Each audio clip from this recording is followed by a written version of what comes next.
I'm just kind of excited because I don't really know exactly what's going to happen. I wanted to meet Justin Trudeau, our selfie Prime Minister.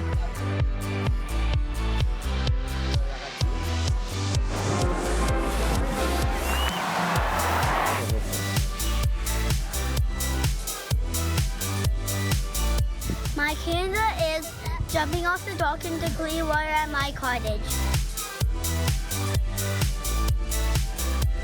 Canada is home, and Canada is diversity. I think safe, I think inclusive.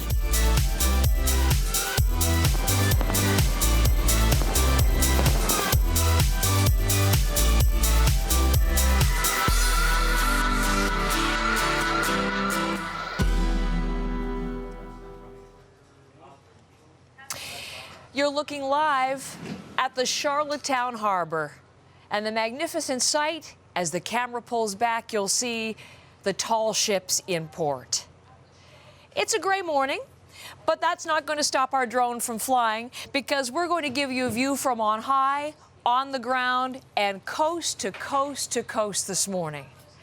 Hello, and let me be one of the first to say, happy 150. Happy Canada Day. I'm Heather Hiscox, live in Confederation Landing in Charlottetown today. And why are we here? Well, that's because one of the stories that we tell about ourselves and our country starts right here. Sailing into the harbor in 1864, turning the tide at the Charlottetown Conference, a history-changing idea to unite as a new nation. I think initially the discussion was going to be centered around maritime union. In 1864, the discussion then went from maritime union to Canada. And on our 150th, a rare look at what you could call our first birthday card, signed by Queen Victoria. I had to say it's kind of awesome because, as I say, the document means so much to people. While today's historic milestone shows how far we've come, for Indigenous peoples, it marks a new way forward, too.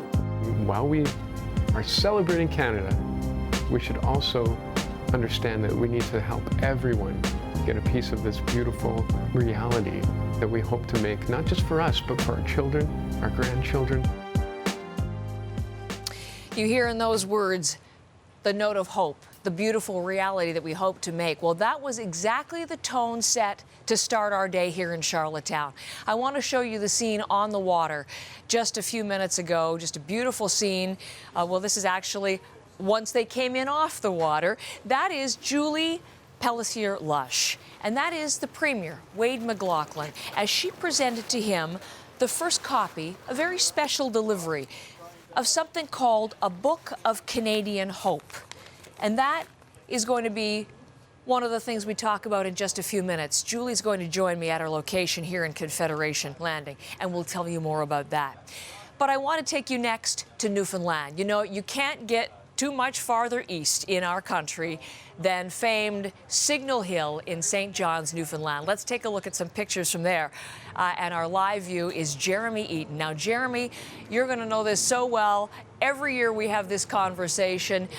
That National Historic Site is the place where people show up by the dozens, by the huge throngs every year, even if it's not a milestone year. And I would imagine that for Canada 150, even more so. So, Jeremy, good morning. Happy Canada Day. Set the scene for what happened there. Happy Canada Day to you too, Heather. Well, as you can see, it's a little bit windy, it's a lot rainy, but there's still a few youngsters getting their pictures taken by the 150 Canada sign here at Signal Hill. Now, there wasn't much of a sunrise today, given that the fact that it's overcast and foggy, but there are still a few hundred people who did make the trek up to Signal Hill to see the sunrise. And then they moved down here to the Interpretation Centre, which is where we are located now. And I'm not sure if you can hear the music, but Fergus O'Byrne, a local Newfoundland folk icon, is playing some local tunes in the background. They have a Wake Up the Nation breakfast. And as you said earlier, we are the first part of this country to welcome in Canada Day. But Heather, as you also know, Canada Day here in Newfoundland Labrador also has a bit of a somber start because it's also a Memorial Day here. And that's where we remember the men who died at Beaumont Hamel, and that was 101 years ago. So it starts out a bit somber here. It's Memorial Day, but then as soon as it kicks off Around noon, there's a bit of a party atmosphere, and that's what we're going to see here the rest of the day. So when this breakfast wraps up around 9, the party's going to move to King George V soccer field, where there'll be fun, games, and music. And then tonight, there's a big concert planned near Kitty Vitty Lake, where the local favorites, the Novaks, Mallory Johnson, and the big band, the Sheepdogs, will headline the show. So while it's a bit windy, it's a lot rainy, the spirits here are not dampened. Everybody's having a good time and making the most of the weather that we've been dealt here on Canada's 150th birthday. Well, we don't have rain yet, Jeremy, but it's looking a little gray here. I'm sorry to hear about that, but what a fantastic start to the day. And thank you, Jeremy Eaton on Signal Hill. This country was born talking, and we'd like to hear from you, too. Send us an email, a message on social media, or come on down if you're here on the island. It's going to be like really patriotic. Once in a lifetime opportunity. Our kids are growing up and they're learning about Canada and their history. Of course, we're all invited to the national party. No need to wrap a gift, but you will need to bring along your patience. Well, large crowds and lots of police officers and lots of security. I think we all acknowledge that we live in a different world today. Expect concrete barricades, long lines for security checks. Officials say it's not meant to stop the fun, just contain the threat. Every year, we step up around Canada Day to ensure that everything is done to keep Canadians safe. No word on how much safeguarding the celebrations will cost, but we do know how much the federal government is spending on this once-in-a-lifetime bash. Right now, the price tag is topping $500 million, with $300 million of that going to special Canada 150 cultural and recreational projects across the country. So, given that budget size, and again, we don't know what the ultimate figure is going to be, but you can expect that with the security measures in place and with the crowds expected, it's going to be considerable. Those crowds may be up to 500,000 strong on Parliament Hill. Of course, Ottawa is going to be a big part of our coverage today. Let's begin with Catherine Cullen and her report both on security preparations for this July 1st and fingers crossed for good weather. Well, it's supposed to be a heck of a party to celebrate Canada 150, but there are a couple of things that could interfere with that. One of the primary things, you can see it right now, it's a question of the weather. The weather forecast calling for some thunderstorms that could interfere with some of the activities planned right here on Parliament Hill. Over the course of the day, we're expecting a performance from Bono and The Edge from U2. The Prime Minister is supposed to speak. Members of the royal family are visiting. Prince Charles, the Governor General. There are going to be performances from Cirque du Soleil, all kinds of Canadian musicians who are expected to play, and also hopefully some pretty spectacular fireworks, but thunderstorms could interfere with a lot of that. Now, the other potential issue is also security. Officials have put a lot of security measures in place, mindful of some of the incidents that we've seen on the international stage. So people are being told that if they do want to come down to Parliament Hill, they should come 2 to 3 hours early. You're going to have to line up and expect to go through airport-style security. That includes bag checks, metal detectors, all of that kind of thing. That said, a lot of the people that I've spoken to in Ottawa who are going to be here on the Hill for Canada Day say they do not mind. They are ready to wait. They are excited to be here. They want to celebrate Canada's sesquicentennial. Catherine Cullen, CBC News, Ottawa. Ottawa, of course, we're going to be joining a little bit later on this morning. We're on the air until 10 Eastern, and then let's show you what's to come here on CBC Television. We hope you'll spend all Canada Day with us. At 10 o'clock Eastern, Peter Mansbridge will host our national special. Of course, his last broadcast, so don't miss a moment of that as Peter broadcasts from Ottawa. And some of the highlights at 11:40, that's the opening celebrations. What an incredible array of speakers and artists, including not Canadian, but he loves Canada, U2, Bono, The Edge, they'll be on stage from Ottawa. And it all leads up to tonight, the big annual fireworks display. It's huge every year, but they're promising beyond this year. The biggest one the capital has ever seen. And that begins at 11 o'clock. And don't forget Rick Mercer, your host for everything on CBC Television, starting at 9 tonight. Now, let's bring you right back here to Charlottetown and show you the view from on high. You couldn't come to the East Coast without bringing along Brett Ruskin, could I? Here is the view from our drone. And you see that right on the left? You see the tall ships, they're in port, but right there with them is that beautiful ship called the Polar Prince. That's its real name, but it's part of the C3 exhibition and expedition, one of the 150 projects, a special icebreaker, 67 meters long it is, and what a voyage it's on, coast to coast to coast, Toronto to Victoria, via the Northwest Passage, 23,000 kilometers. And let's go to Brett Ruskin. He's live on board. He spent the night there. Good morning, Brett. And good morning, Heather. Welcome to the East Coast. Happy Canada Day, happy Canada 150. And just what an exceptionally exciting project this is, and an exciting boat that I'm on right now. Again, as you said, this is a retired Canadian icebreaker that is going to be making its way all around the country. And so on board, there's going to be a diverse cross-section of Canadians making their way through 10 different legs, so 150 days in all for this journey. And I was speaking with the person behind this, Jeff Green, the leader of the Canada C3 project, to talk about who exactly is going to be on board. Have a listen. They've been selected from across the country through a number of different processes, but they're here to be the voices and the eyes and the ears of the country, to share this journey every single day with millions of Canadians. And so again, we are here in Charlottetown right now. We'll be here and then we'll head off to sea once again later on this evening. Heather. So heading off on leg 4, tell us what's next for the journey and the people on board for this next leg, Brett. Well, a lot of this journey has to do with reconciliation. The organizers have arranged a number of different meetings, not only at each leg, but each stop on those legs as well, to invite Indigenous leaders aboard, to go out to Indigenous communities, to even on Zodiacs, there's small boats that will visit remote communities and share their stories with the rest of Canada. But also on board, there are artists, there are musicians. There's some really exciting science projects being undertaken. The first time ever some of these projects have been done, especially on a Canada-wide basis. And so lots happening aboard this ship that is making its way all around the country in honor of Canada 150. Okay. Brett, thank you so much. I'm looking forward to your joining in with me all morning. Brett on board the C3 Polar Prince. Now, you know, for the last few weeks on CBC News Network on Morning Live, we've been asking you to tell us how you're going to be marking 150. Well, today, what are you doing? Because the big day is here, and we have new addresses for you this morning. So let's show you those. What are you doing for today, Canada Day? You can tweet us at hashtag is CBC 2017, and email is CBCNews2017 at CBC.ca. We want to hear from you today. Now, let me tell you something else. You also told us your favorite Canadian music. And all morning long, we're going to be giving you some of your samples. Danielle wrote to tell us that her favorite Canadian song is this one, Ordinary Day. Such a positive message, a great beat, and it has stood the test of time.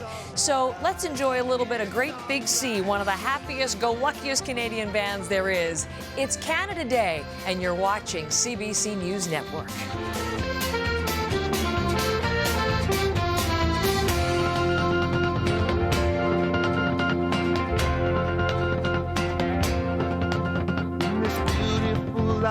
There's always some sorrow, and it's a double-edged knife, but there's always tomorrow.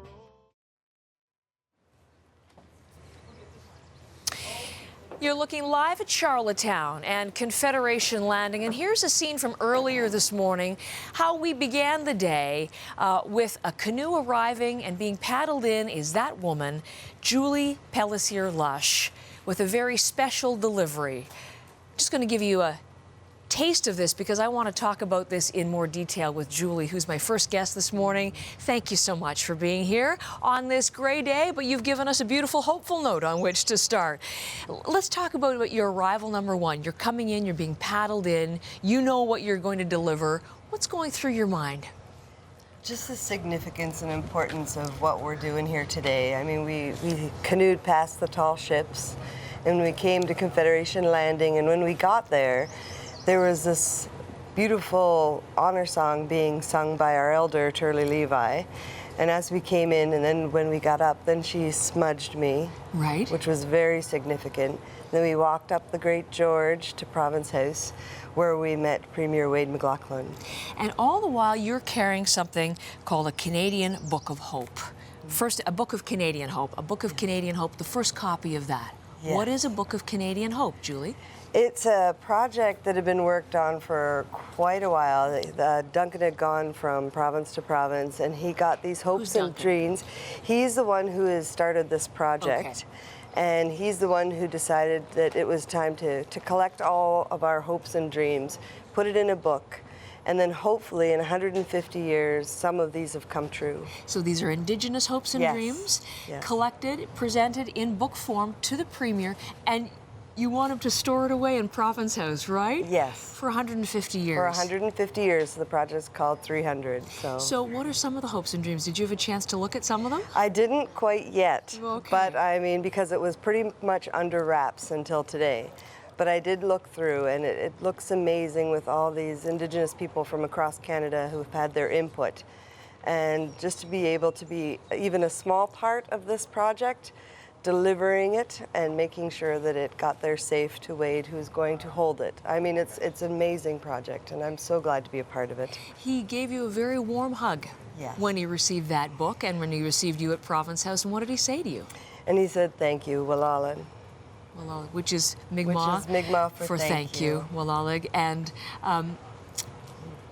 it sounds like he's receptive to the idea. Hopes and dreams, even if you didn't have a chance to look through the book yet, what about yours on this occasion? We talk a lot about not everyone of Canada's Indigenous peoples are celebrating. It's a marking of a day, not necessarily a celebration. So for you, as you look to 150 years from now, what are your hopes? Exactly. Well, see, I work with a lot of Aboriginal youth doing Mi'kmaq legends, and we perform every summer and in the winter.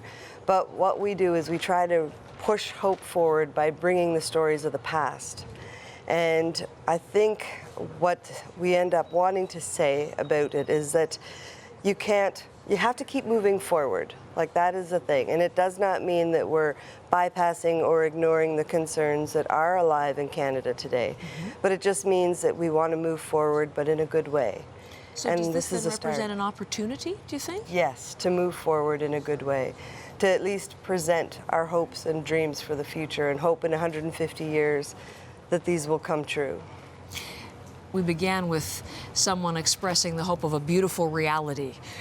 150 years from now, may it be a beautiful reality that is shared by all. Exactly. All right, Julie, a pleasure to have you this morning, and thank you for providing the tone for the day and for being my guest. It was wonderful, and thank you so much for having me. We're always happy to be in Charlottetown and happy to have you here. Thank you very much. Julie Pelletier-Lush, and as we said, arriving by canoe, starting our Canada Day here in Charlottetown. Now, a little bit more music for you. Let's listen to this together. We didn't start the fire. It was always burning since the world's been turning. We didn't start the fire. Now, there'll be a song that's a little familiar to you. Billy Joel's We Didn't Start the Fire, but there's a Canadian twist to this one. It's a quick Canadian history lesson, courtesy of Mr. Chalmers' grade 7 class at Perth Collegiate Institute. They've rewritten the lyrics, given them Canadian flavor. Back up from guitar, their media arts classes. They put all of this together, this incredible video. More than 100 years squeezed into one. Impressive it is. Thank you to everybody from Mr. Chalmers' grade 7 class.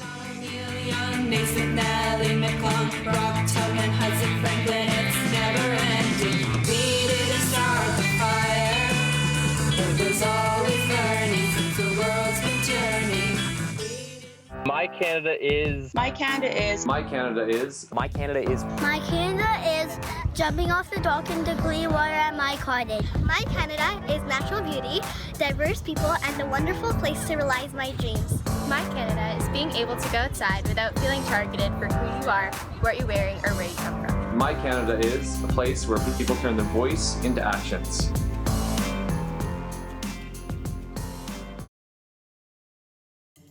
Welcome to Charlottetown. My Canada is friendly. My Canada is loving. My Canada is awesome! Right by Canada is caring. My Canada includes multiculturalism and diversity. Happy Canada Day! My Canada is, and as you look from our drone cam, it was the final day of spring lobster season, and there you see the boats going back. Just about 1,000 lobster boats on PEI, and their season now at an end for spring. Starts up again in August, going to October, getting lots of money this year. Price per pound is pretty good, so it's been a good season so far. Speaking of lobster, it's going to figure prominently in our next conversation. It's hard to imagine.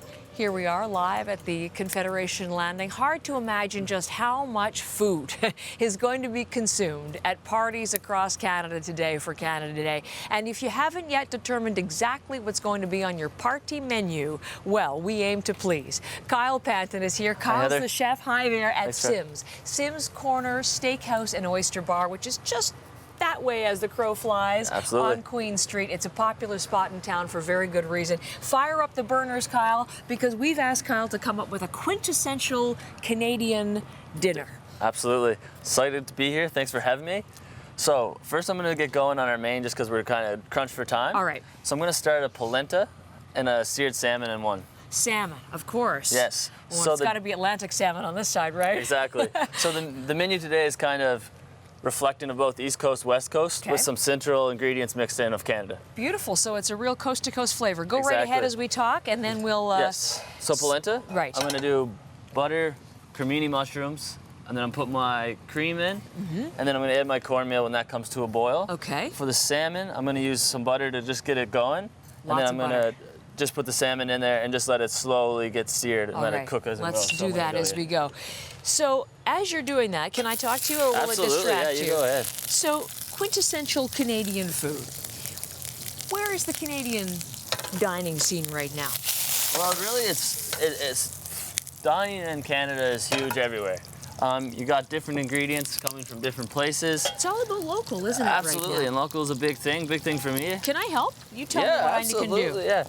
This one we can actually add a little cream. All right. Right Well, there, you I'll can put. talk over you. Okay, you go ahead. Yeah. All right. Well, I don't want to splash everything. Anyway, you go right ahead. You just tell me what. Yeah. So the whole of it. Absolutely. Can't have too much cream. Yeah, okay. you can do both of them there. Actually. Right in. Right in. Double dose. Yep. Sounds good. Looks good. So that'll come up to a boil. It'll take a few minutes.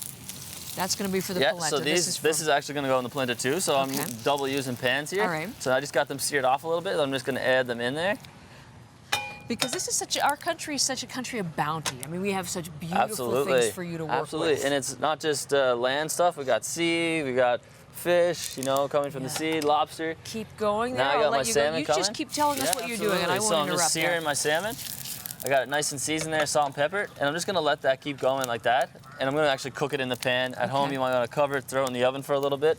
Polenta, so the cream is coming up to a boil, so I'm going to add some cornmeal and mix that in. Just move these out to the side. Right. We're not having oysters this morning, but we just brought them to keep it in mind. PEI oysters, right? hello, PEI famous oysters, around the PEI world. beer. We got some Nova Scotia wines and some BC wines here as well. Okay. So this is going to come up. We're going to pretend that came up to a boil. This is what you'll be doing. I'm going to add a little cheese to it.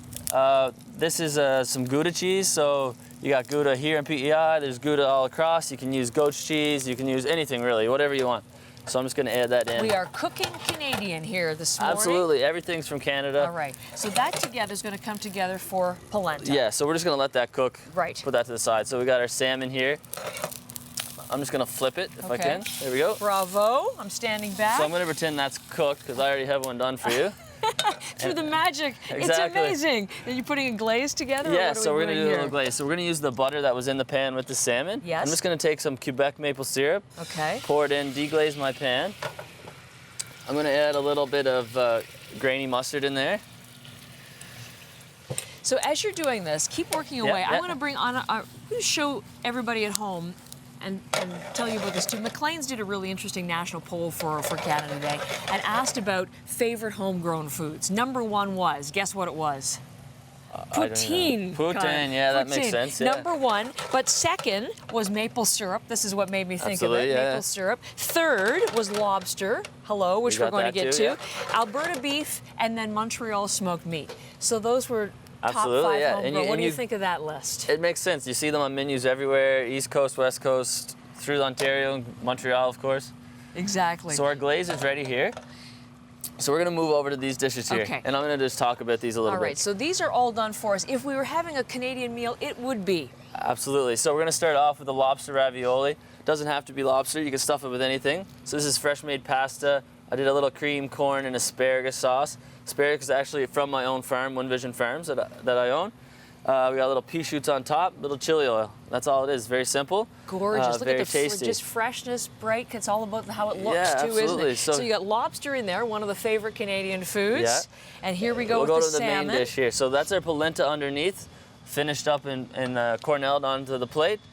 Then we have some blanched asparagus. From your farm as From well? my farm as well. And then we have that salmon that we seared in the pan. And then I just did a little goat cheese and mustard crust on there using Quebec goat cheese. And then I'm just going to finish that salmon right now with this nice glaze that I made. And there's that maple syrup coming into Yeah. play. And I mean, you can't go too Oh my too wrong goodness with gracious. that. Butter, maple syrup, All right, so mustard. if I have room, have room. and I would, You I'd would, yeah, keep yeah, room. you'd make room, right? So we have a little Nanaimo bar. Nanaimo, BC? Yes, exactly. Nice. So just to bring it all tied in together, nice chocolatey little coconut graham crumb in the bottom there. Just a perfect way to finish off a meal. Quintessentially Canadian, Kyle. You've surpassed our greatest expectations. I know, do I have a fork? I don't even have a fork. I can get you But a I could fork. have a little bite of the Nanaimo bar right there. Absolutely, I yeah. like to start with dessert first. Don't you even Hey. don't mind? Okay. Want to make sure you have room. All right, we're going to do, thank you so much for coming in. And there's some ideas. You're welcome.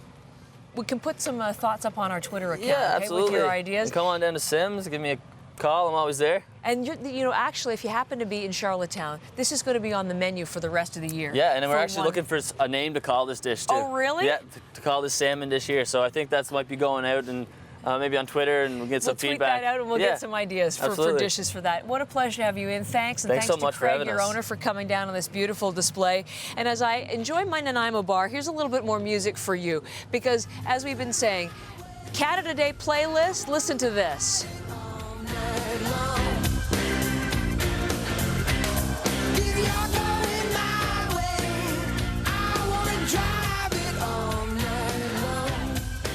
Tom Cochrane, Life is a Highway. It was Lisa Redfern and Henry Gagla who suggested that because it's a fun, catchy rock song, and that's the first Canadian song that came to their mind from 1991 on his album Mad Mad World. You know, when you drive Confederation Bridge, it is a highway. And here's one of the songs on your top Canadian music playlist on CBC News Network. Happy Canada Day.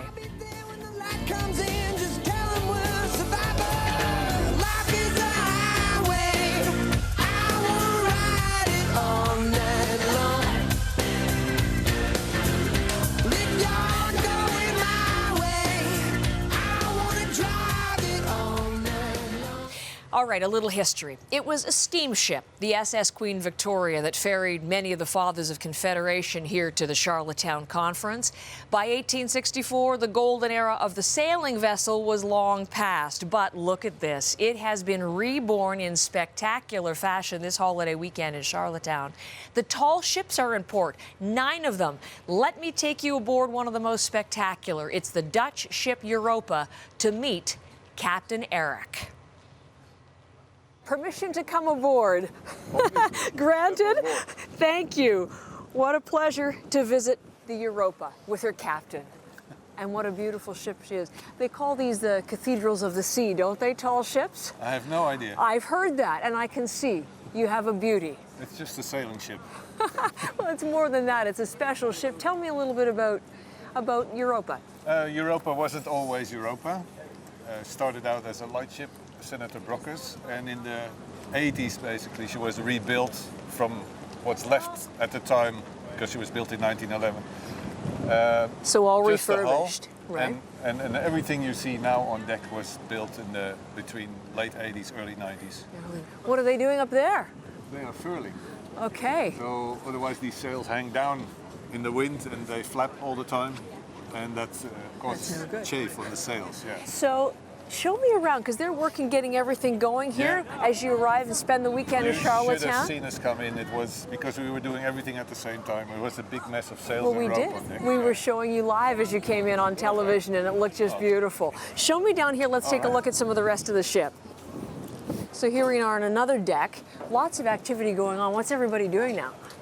We're sort of cleaning up after being at sea. Arrival. So, yeah, storing all the lines away and. It's got to be just so, doesn't it? Come down here with me, because I'd love to see you around. Who's part of your crew? Part of it is what we call permanent crew. Right. They're sort of, they're not always on the ship, but they're sort of more experienced. Okay. And we also have a crew that needs to have a sailing license. And that's a group of more experienced people. And then we get people per trip on board to sail with us, up to about 45. Because somebody like, I mean, I could, or anybody could go on one of your adventures. No, I think that's so interesting. Required. So when you are sailing, where do you spend the year? Where does the Europa sail? We sail basically up and down the Atlantic. And this time we're in North America, and normally we are in Europe. And you're racing, doing some of the things, aren't you? Then we're doing races and tall ships events. Yeah. And this is part of a race, isn't it? This is the rendezvous race. Yeah. How do you know if you're winning? They keep track of us. Okay. And every day we have a radio schedule, and we have to give our position, and then after a little while they give us our standings in the race. And are you doing okay on this particular race? The race was a bit of like a drag race. It's just a straight line course, and it's basically down to boat speed. It's not about tactical decisions, and I think we did reasonably well. Is there anything I should notice down here in particular, or should we just make our way to the wheelhouse? We just go up there. Okay, let's go to the wheelhouse. We're heading to the poop deck. Okay. And what goes on up here? Well, from here we control and steer the ship. So the officer of the watch lives here during his watch or her watch. And here happens the navigation. Beautiful. And the radar is in here. Okay. And so is this where you spend your time? Some of it. Yes. Yeah. And also outside. Okay. Yes. And you're in dangerous parts of the world. I mean, tell me about the adventures nobody sometimes. chases you there. But No? The ocean is not very... you hear sometimes that it's a hostile environment. Yes. But there's no ill feeling of the ocean towards us, so you just deal with what's coming to you. And the weather and the elements. If you're fit for that, yeah. Yes. Well, have a good rest of sail. I think we should finish, don't you think, here at the wheel? Yeah. Beautiful. Lots of people ask why you're pointing the wrong side. But this used to be, it's now hydraulic, but it used to be a mechanical steering system with the rudder shaft going straight through the deck here. Okay. It's still here, it's now storage, but so the rudder went down here, and the wheel is sticking out in front, but you stand on the side, like this. Because you're going. And then you steer from here. And you steer from there. Yeah. And you have a bit of support against this box. Perfect. In waves. Well, I understand a little bit of the romance. So enjoy your time in Charlottetown. Thank you for your time, and good luck in the rest of your race. Thank you very much. All right, thank you. From on board the Europa, there's the view on high. That's the Eagle. That's the U.S. Coast Guard cutter. And then you also see that's actually the Union from Peru, the largest sailing vessel in Latin America. As we look from our drone cam, 9 tall ships in port, and actually people can board those ships today. That's going to start later on in the morning. The Europa's nickname, incidentally, Ocean Wanderer, and you can figure out why when you listen to Eric talking about the sailing routes. Beautiful ship it is. If you sign up, because anyone can sign up and go on that adventure, actually able to be the captain, to steer that ship, the adventure of a lifetime. For sure. That was great fun. And yes, indeed, it was really raining when we paid a visit to Captain Eric. You know, a few weeks ago on Morning Live on CBC News Network, we asked a question. What are you doing to mark Canada 150? Send us your photos, send us your videos, tell us your stories. And we tapped into something that we never foresaw. What an incredible response we've had over the last few weeks as you sent us photos and told us about projects, everything from rug hooking to riding horseback across the country, creating vases, projects for charity, writing poetry, writing songs. We're going to close out this hour with one of the songs that you have written for Canada Day and Canada 150. This is the music of Grace Yersey and Lauren Eaton-Jones. Some of the pictures that you sent to us and the music that you've written for us. Enjoy it. We're going to carry on from Charlottetown in just a second. It is Canada Day. As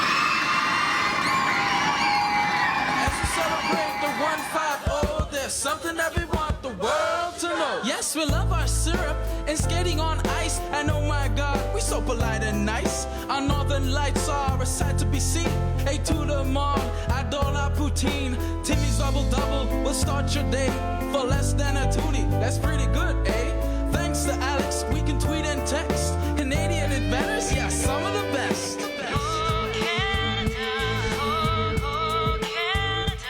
Yes, we're all of this, but we're so much more.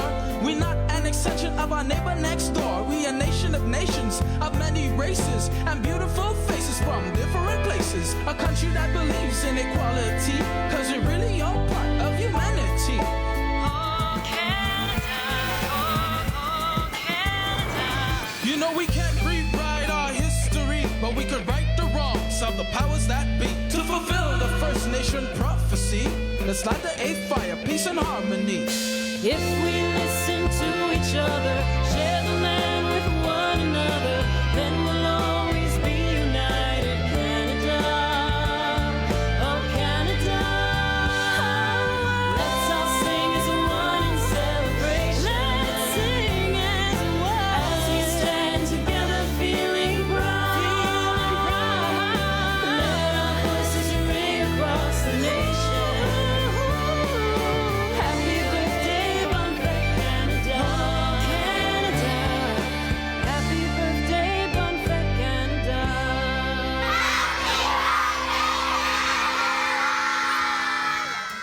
I didn't realize it was you even strong.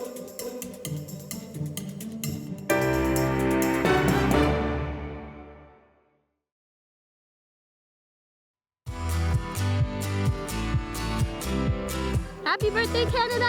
Happy birthday, Canada! We are kicking off the biggest party Canada has ever seen. A celebration in red and white, from sea to sea to sea. My Canada is my home, my favorite country in the world. My Canada is my happy place. From your backyard bash to Party Central on Parliament Hill. Think about keeping it close, enjoying some fireworks, spending Canada Day with those we love, where we love. Royals, rock stars, and wow! We'll have all that for you and much more. This is your Canada Day on CBC.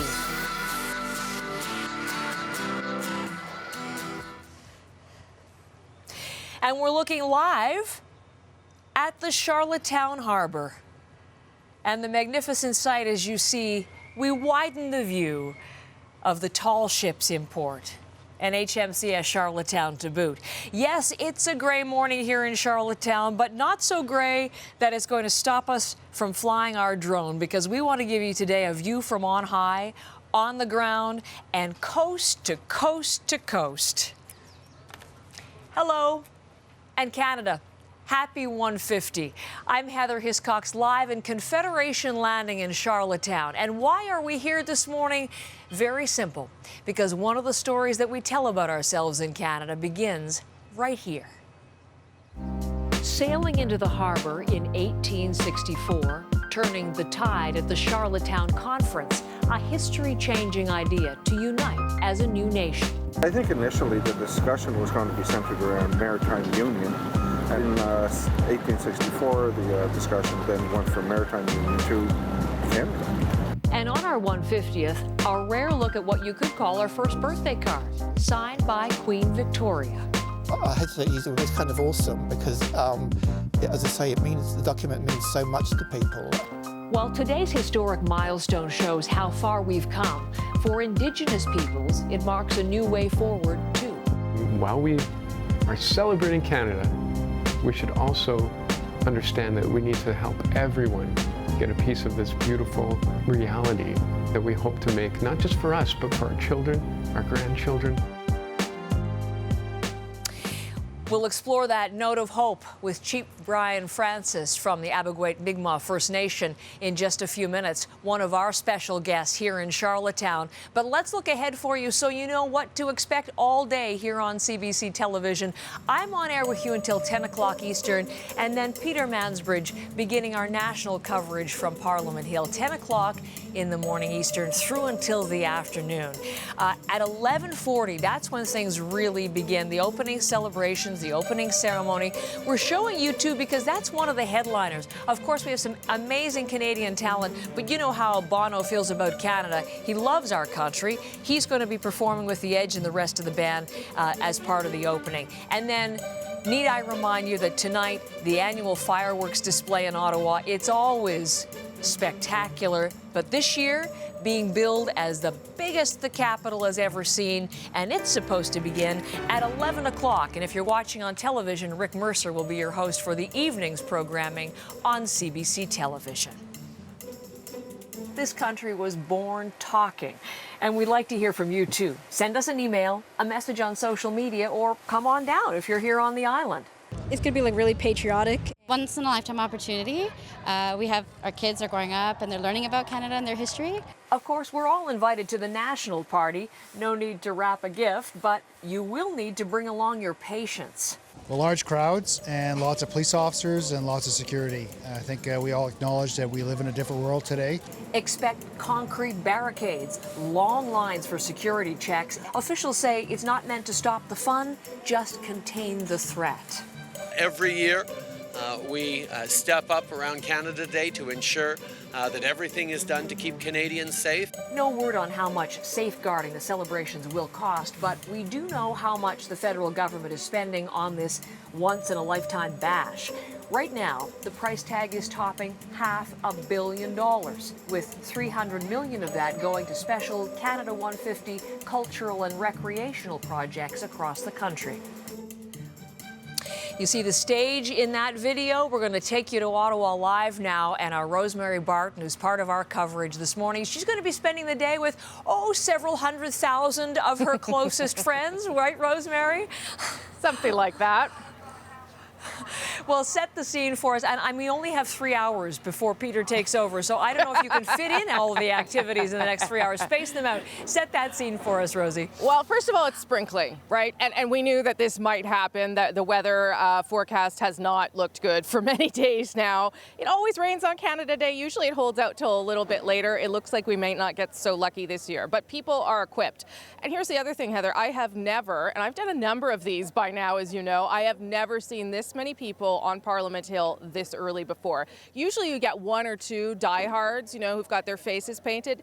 This is really already a couple hundred people, maybe more, who have taken to heart the security issues, who knew that they were going to have to stand in line if they came later, and who decided to get a jump on things. When I walked into work at 5:30 a.m., there were already people going through the security line, just to give you an idea. So, yes, they do expect 500,000 people, 500,000 people or so.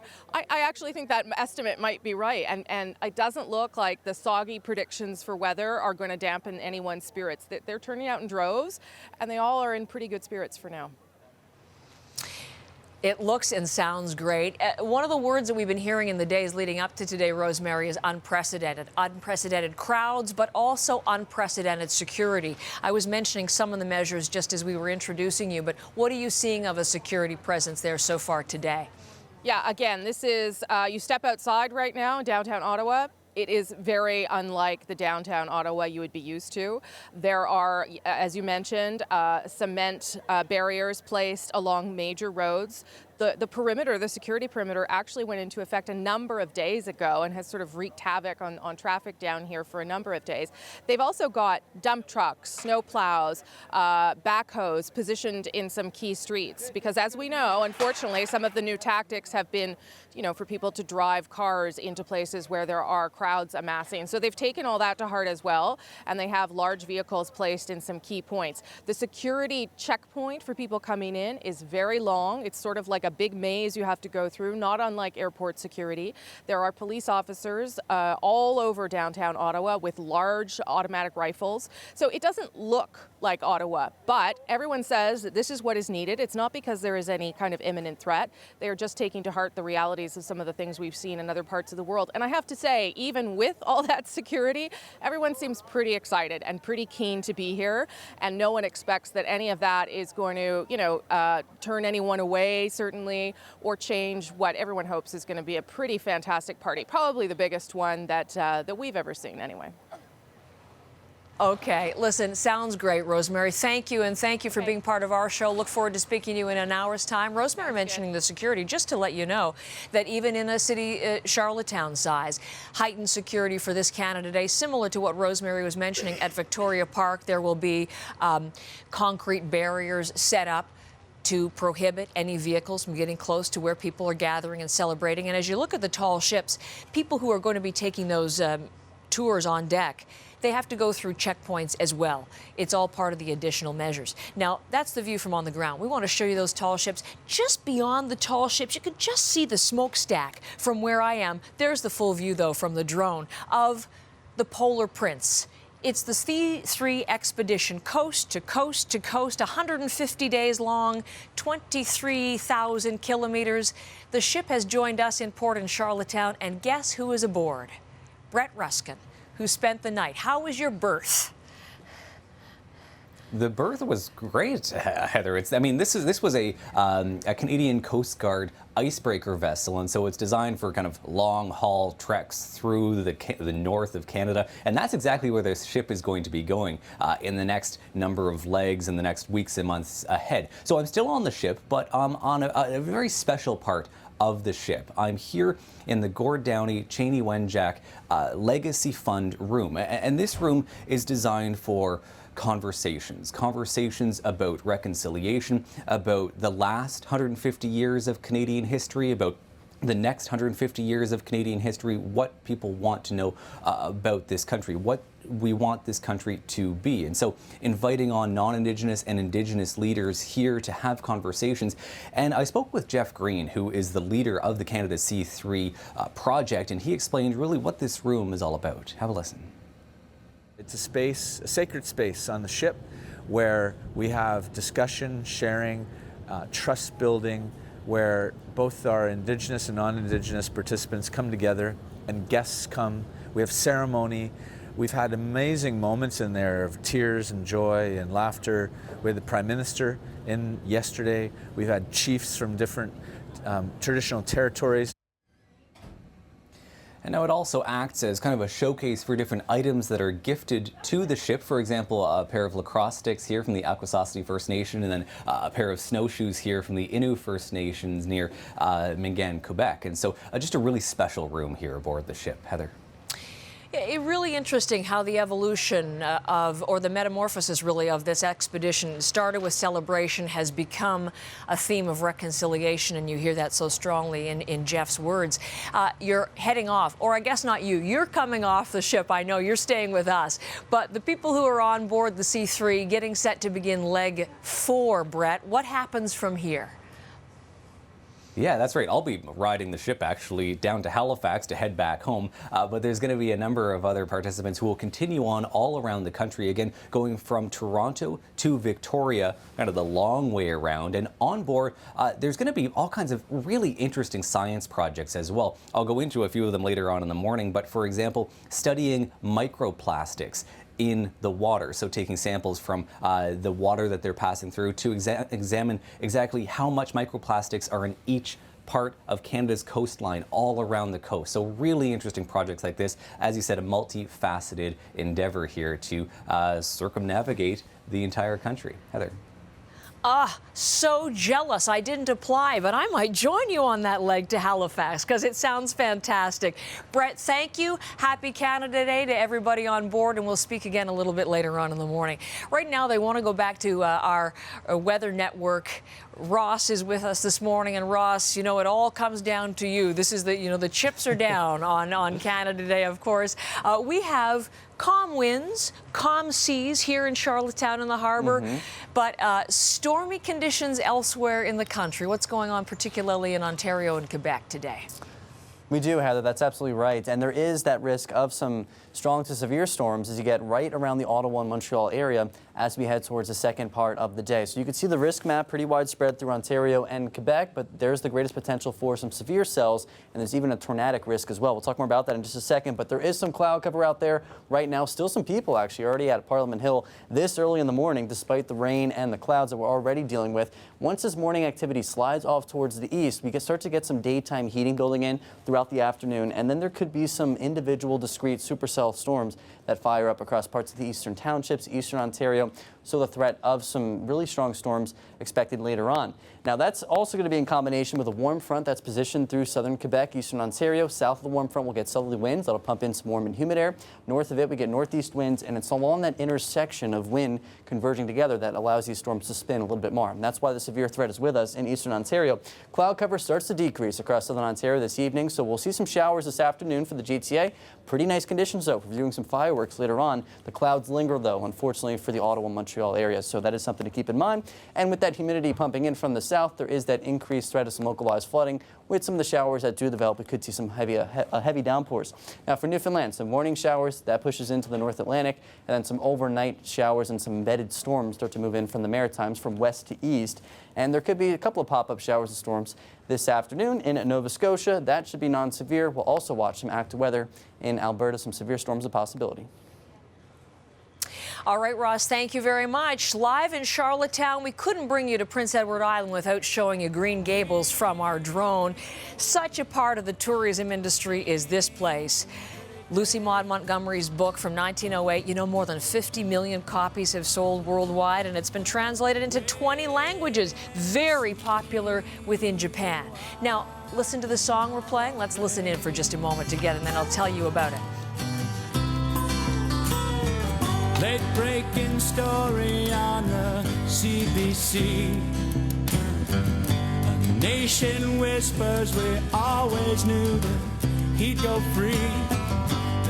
Story of David Milgaard, and of course the line about CBC that we love so very much, the Tragically Hip with Wheat Kings. One of your picks for the CBC Music playlist, your favorite Canadian songs of all time, and Michelle Sanderson tells us that I feel like they're our Canadian secret. I often wonder if there's another band in another country that brings together the country as the hip has been able to do. It's Canada Day. You're watching CBC News Network.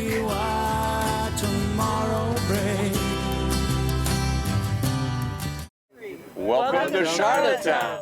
My Canada is friendly. My Canada is loving. My Canada is awesome! My Canada is caring. My Canada includes multiculturalism and diversity. Happy Canada Day! Yay? I've never watched Modern Family. I have a 10-month. Thank you from here in Charlottetown. Some people who joined us at the waterfront. A live drone shot for you of Charlottetown Harbor and the tall ships in port, 9 in total. One of those is the U.S. Coast Guard cutter, the Eagle, and the other is the Union from Peru. The ambassador here earlier, and my, she was proud to see that sail pass as they arrived. So you're watching us on CBC News Network coast to coast, watching on CBC Television here on PEI, and I'm going to bring in and introduce you to some people you're going to get to know very well. Well, you already probably know them very well because they're a big part of our CBC family and have been for some time, but they're going to be part of your PEI family very soon. Louise Martin, Jay Scotland. Hello. Hello. Louise is going to be the new news anchor on Compass, and Jay's going to be your new meteorologist, so we had to have an opportunity to say, Happy Canada Day. Happy Canada Day. Canada Day. And congratulate you on your new roles. Very exciting. Are you? Yes, very exciting. I can't imagine why. It's a perfect place to live. I wish I could have brought some better weather with me, unfortunately, for today, but I didn't check luggage. I only had carry-on. There was just no room for the sunshine, unfortunately. It's not a very impressive start from a meteorological standpoint. I just work in marketing. Mother Nature does production, as you you know. Tell me, Louise, how excited you are to get here. So excited. We're leaving in a few weeks, Heather. The moving truck comes in a couple of weeks, so we're busy packing and all that. But the kids are excited. I've got 2 daughters, and my husband's excited. And I know how important Compass is to the people on this island. It's huge. It's the local commitment is, I mean, it's the heartbeat of PEI. So to be a part of that, hopefully keep the blood pumping. Well, we're a little disappointed that you've taken Louise away from us in Toronto, but you're going to love to get to know her. And the newsroom here, based in Charlottetown, but of course covering the whole province. Yeah. We know so many of the people who've been there, and it's just a rock-solid news organization. It's a fantastic newsroom, and I'm so excited to be a part of it. So I'm happy to be here, for sure. Okay. Jay and I worked together for a lot of years in mornings, and we just let you go to a supper hour so you could get your life back and your family life back, and now you're bringing your family out here too. Yes. Tell everybody about your gang and moving out here. Well, Abby, almost 4 years old now. Hudson, 10 months old, and my wife Kate, very excited to move here. And I remember coming here for Canada Day 147. We had such a good time. Which was the 150 of the conference. That's right. Very exciting, and I fell in love with the city. So the opportunity to come live in Charlottetown, to live in beautiful PEI, very, very exciting. Well, I wrote down some stats. 238 sunny days, 33 inches of rain, You're gonna put me out of work. 132 inches of snowfall, and summer temps ranging from 20 to 30, -3 to -7. This is the average. These are the norms. But the weather here, I was thinking as I was here, because it's so changeable. Yeah. It's just like this, and the sun is out, and then it's... For the people who make their living on the seas, who make their living on the, agriculture is such a huge part of the economy here. Those are drivers. And tourism as well. Yes, and tourism. Weather information is very crucial important here, isn't it? You were talking about the spring lobster season wrapping up earlier this morning. You think there's 2 lobster seasons. We've got huge agriculture. Weather here is just a very, very serious business. And when you talk about, it's almost 3 meters of snow on average over the winter. Toronto, it's just over a meter. And we'll call in the Army for a lot less than that. So you think weather's a serious deal with nor'easters, hurricanes, the remnants of tropical storms. So I'm very excited to track these storms and bring Islanders here the most pertinent weather information. Sounds And terrific. have some fun along the way. You mentioned your kid's name and your wife, so now I've got to say hi, Hallie, Sophie, and Ken, because I'll be in big You were trouble almost now. in the doghouse there. Yeah. Having worked with Jay on a daily basis, you'll hear the names of Jay's family members I'm a lot. sure. Yeah, nonstop. Yeah, that's pretty There'll much be a lot of laughter. I can promise you that, because we are friends. Yes, we are, of course, for real, yes. Not just on television. So we will have some fun with you for sure. It's going to be amazing, and bringing the stories, of course, of Islanders to them every night on Compass. You're spending some time today meeting your new family member, your new gang? We'll be at Victoria Park from 1 till 4 Atlantic time, and we're going to be meeting people, and hopefully the rain stays away, but if not, that's okay. That's all right. I brought my umbrella. I forgot mine. Again, I only did carry-on. That's my excuse. They're small, Jay. Yeah. They're small. All right. So great to have you both as part of our broadcast. I wish you the very best as you join the Compass family and the lives and the routines of the wonderful Islanders who'll be tuning in every single night. All right. See you soon. Thanks, Heather. Best Canadian song? Oh, my goodness. I have to go with my wedding dance. We Are Lost Together by Blue Rodeo. Yeah, That's a good one. We're playing, Canadians have told us what their favorite songs are, and we've put them together on the CBC Music playlist. I have another one for you. You want to hit a Getty Lee high note? I will do our viewers a favor. Closer to the... No, I will stop right there. All right. Well, how about the real thing? One of your favorite songs from Rush on our playlist. Here you go. Must be the ones who start to mold a new reality, closer to the heart. Don't you love the lyrics of that? Talking about hope for the next 150 years for Canada. The men who hold high places must be the ones who start. 1977 on the album A Farewell to Kings, one of your favorite Canadian tunes of all time, Rush, as you watch CBC News Network.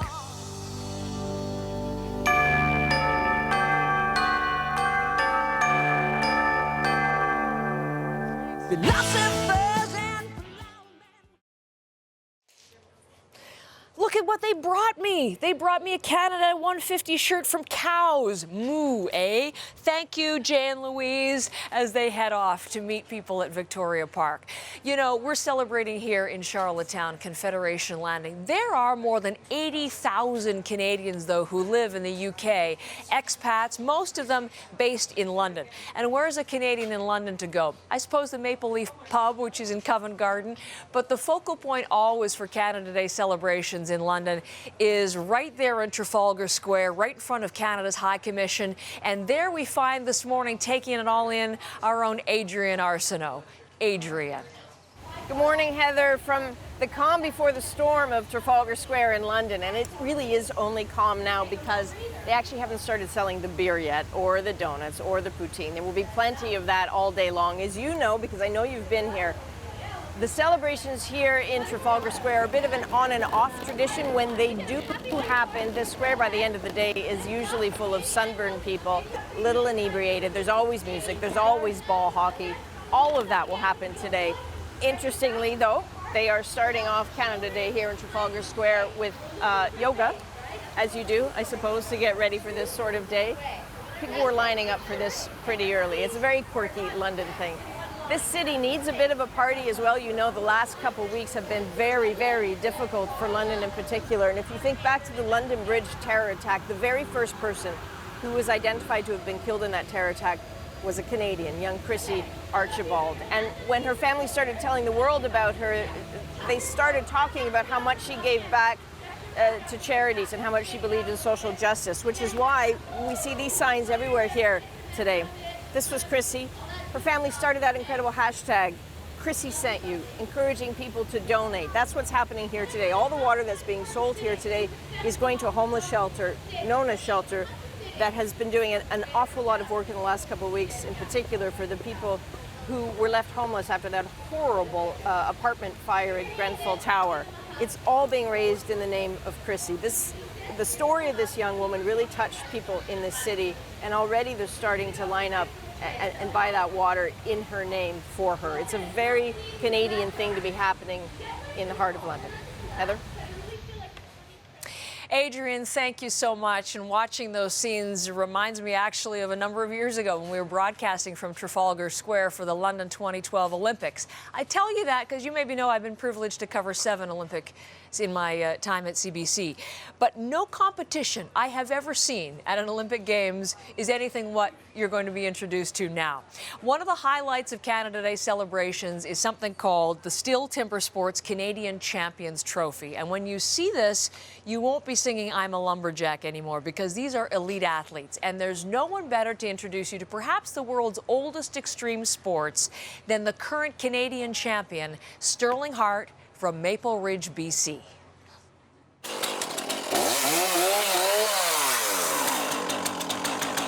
Hands on the one, get set.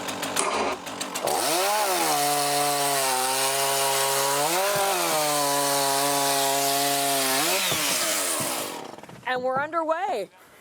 Impressive, huh? huh? There, Sterling. Thank you, Nick. Amazing. What was that? So that was Nick Russell from Port McNeill, BC, giving us a demonstration of the still stock saw event. Okay. So using a still MS661, he starts with his hands on the wood, reaches down with the saws running, picks it up, and he has to make 2 complete discs, 1 down, 1 up, in under 4 inches of wood. Looks like he did just that. That was a good cut. That is how your championship begins. First of how many events? Exactly. So the Champions Trophy consists of 4 events. Starts with the stock saw, and then after that, we're going to move in to the underhand chop, which is going to be demonstrated by Nick Hall of North Vancouver. Okay.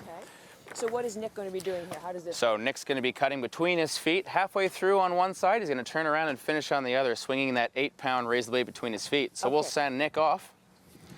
So you see him driving big blows in the front. He's going to put about 6 to 8 hits in the front. And he's going to turn around and finish it off on the back. Now you see how precise these guys are and the raw power that he's demonstrating here. A lot of time and energy. One more hit and he's going to be finished. You're absolutely right. Bravo, Nick. Now I have a question before you go on to the third. What are you're just wearing So if Nick shoes, comes over here, safety gear there, Nick? If we actually just pan down to Nick's feet and he lifts his sock up, you'll see that he's wearing chainmail socks. So if the axe was to have a glance or a mishit, it wouldn't injure his foot. So we've taken all the safety precautions, and as you saw in the stock saw as well, Nick wearing protective clothing on the pants, eyes, and ears. Look at that. Nick, well done. Was that that was a good speed for That was one of the best I've seen in the last 5 minutes. Okay. Yeah. Now, in the last 5 minutes. So the last event, as we're going to pan over, we're going to have Marcel Dupuis, the 2015 Canadian champion, demonstrating the standing block. What's he going to do here? So we're going to see Marcel put probably 2 more hits in and go around to the backside.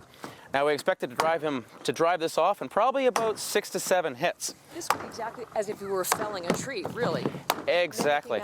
That's what this event is mimicking, is the felling of a tree. So, and this is the last event that you'll see in the Champions Trophy. Crash. And that right there, All right, Marcel. time over in the books. Over. So you took the Canadian championship from him?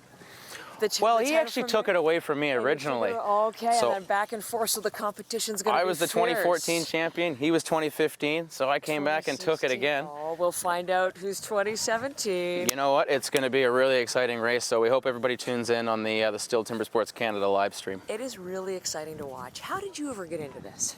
I wasn't very good in school, so yeah. But this is a family tradition for you, isn't it? Exactly. My father and grandfather were heavily involved in the sport, so that's how I got into it from a very, very young age. I've had an axe since about 2 or 3, and so grew up with it. No skates? You got an axe? No skates. I got the other Canadian passion, yeah. So I've been doing it since I was little, grew a passion for it, and just got better and better. And this is what you do now professionally, which is really amazing, because as I'm watching, number one, I'm thinking skill. I'm thinking training. You guys must work out a lot.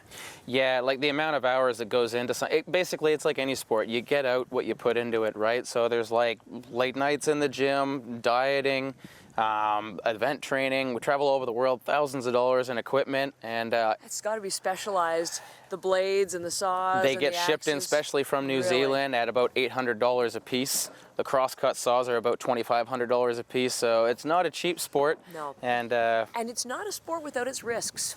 no, not at all. So yeah, that's why they always get me to stand on this side of the camera. Is that the scar on my cheek is actually from an axe I got about 6 years ago at an event in Australia. So things don't always go as planned, but you got to get back on the horse when you fall off, right? He ended up being the world champion in that very sport, correct? Yeah, that world was record time. That right? was my way to get it back. Was your way back. We have to wrap up. I can't wait to see, as I said, over this weekend. But the other thing that struck me is it would be wrong to call you guys lumberjacks now, wouldn't it?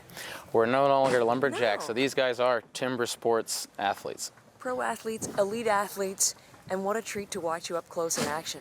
Good luck in the competition. Thank you very much. Hang on to that title. Cheers. All right, Sterling. Thanks, It's a Heather. pleasure to meet you, Sterling. Thanks. Alrighty. Sterling Hart, the current Canadian champion, will find out what happens this weekend. And thank you to him and to Nick and Marcel. You know, I should tell you a couple of things. Women are getting increasingly into timber sports, and you can actually get into it at the college level in a couple of spaces in spots in Canada, catching up to other countries. The United States have a number of college programs, for example, but Canada joining this. And if you look back historically, you know, men were swinging the axe competitively in logging camps back at the time of Confederation, back at the time of the Charlottetown Conference. I was even looking at the original edition of the Globe on July 1st, 1867, Confederation Day, and there was a classified ad for 20 choppers to get wood for the railway. So we are a nation of tree fellers. These are the guys, though, that are taking it really to the next level. So thank you to them. We're live in Charlottetown this morning. Happy Canada Day. My Canada is. My Canada is. My Canada is. My Canada is always my heritage, my home, and will always be who I am. My Canada is a journey to happiness. Canada is one of the most beautiful countries on earth, certainly from space. My Canada is a role model to other nations. My Canada is truth and reconciliation, as well as a celebration of our arts, culture, and beautiful land.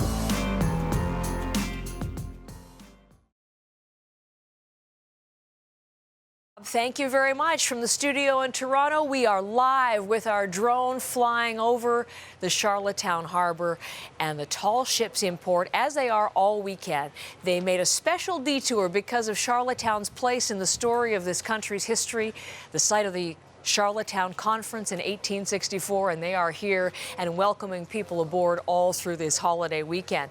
That's how the day is beginning in Charlottetown. You know that here in Charlottetown tonight and in communities coast to coast to coast, fireworks. Let's take a look at those in Ottawa. They're talking about the biggest display they have ever put on. It's going to be spectacular, starting at 11 o'clock in the nation's capital. And if you can't be in Ottawa, you can watch online anytime. We are live streaming it at CBCNews.ca, so you can enjoy it there.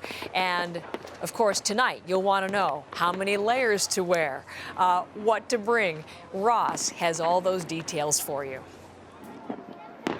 Well, let's take a look coast to coast for your Canada Day afternoon forecast conditions. Vancouver, beautiful weather on the BC South Coast, 21 degrees, mix of clouds and sunshine. There is the risk of storms, though, for cities like Toronto. That should improve by the evening, but unsettled weather for cities like Montreal and over towards the Ottawa area. There's the threat of strong to severe thunderstorms, especially around that evening time frame. These storms could produce gusty winds, some heavy downpours, and the opportunity for some hail, and even an isolated tornado threat is a possibility through eastern Ontario, as well as the St. Lawrence River Valley. Enough wind shear in the atmosphere to generate that, and also across southwestern Ontario. This area expected throughout the afternoon. This cold front sweeps through, and that's when we start clearing out by the evening and overnight across southern Ontario. So fireworks should be in good shape across southern Ontario by the evening, but notice still quite unsettled across eastern Ontario and southern Quebec. So this is showing you the cloud cover forecast. Notice we really start to clear things out as we head towards the latter part of the evening. So again, fireworks should be in pretty good shape across the GTA, much of southern Ontario, but the clouds still do linger across the St. Lawrence River Valley as well as eastern Ontario. So morning showers in Newfoundland. This moves into the North Atlantic. We start improving throughout the afternoon,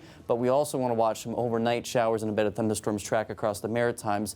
That initially starting in New Brunswick, late evening, and then overnight across the rest of the Maritimes. And throughout the afternoon, we'll see a couple of storms from Yarmouth over towards Halifax. Nothing severe, but something that could drop some brief heavy downpours. Potential of some severe storms across Alberta along that QE2 corridor and points off towards the west, closer towards the foothills. Large size hail, the potential of some gusty winds, and even a tornado threat in Alberta. Ross, thank you very much. We've been asking you for weeks now on CBC News Network, what are you doing to mark Canada's 150? And we have received the most incredible submissions from you. All of your photos and videos, the stories of what you're doing, whether you're outfitting your pets, running marathons, cycling across the country. These are the kinds of stories we're hearing. People writing poetry, people writing songs. We're going to wrap up this hour with some of your photos to show everyone across the country what you're doing on this milestone day. And we've put it to the music of Damien Follett, who's one of our viewers who wrote to let us know how grateful he feels to be raising his children in Canada. And that's what we end this hour with here on Canada 150. I'll see you in just a couple of minutes. My Canada. My Canada. My Canada. My Canada is friendly. My Canada is loving. My Canada is awesome! I was born a rich man in this country, on this land. I am free, free to choose. I have all that I need. I can be all that I can be. I am free, free to do. My Canada is my happy place. My Canada is the most awesome country in the world. My Canada includes multiculturalism and diversity. It's the Canadian dream. I've got good people that I can talk to, and I can say what I believe. I can raise up my children in peace. Pray to my own God, whoever that is. I can peacefully protest out on the streets. Disagree with my leader, whoever that is. I can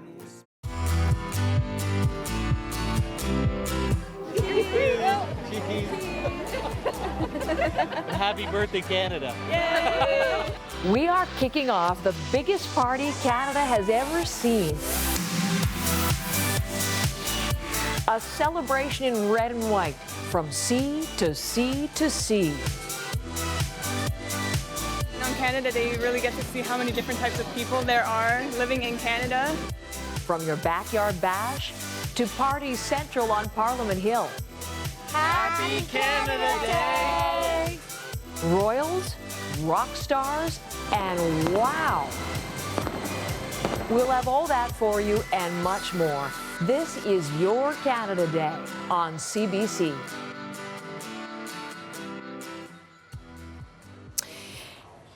And you're looking live at the Charlottetown Harbor and the tall ships, the magnificent sight of the tall ships in port. It's a gray morning, as you can see from our drone, but not enough to stop our drone from flying, because today, on this milestone occasion, we want to give you a view from on high, a view from on the ground, and coast to coast to coast. Hello, and Canada once again. Happy Canada Day. Happy 150th. I'm Heather Hiscox, live at Confederation Landing in Charlottetown, Prince Edward Island, with you this morning. Why are we here? Simply because one of the stories that we like to tell about ourselves and our history begins right here. Sailing into the harbor in 1864, turning the tide at the Charlottetown Conference, a history-changing idea to unite as a new nation. I think initially the discussion was going to be centered around maritime union. In 1864, the discussion then went from maritime union to Canada. And on our 150th, a rare look at what you could call our first birthday card, signed by Queen Victoria.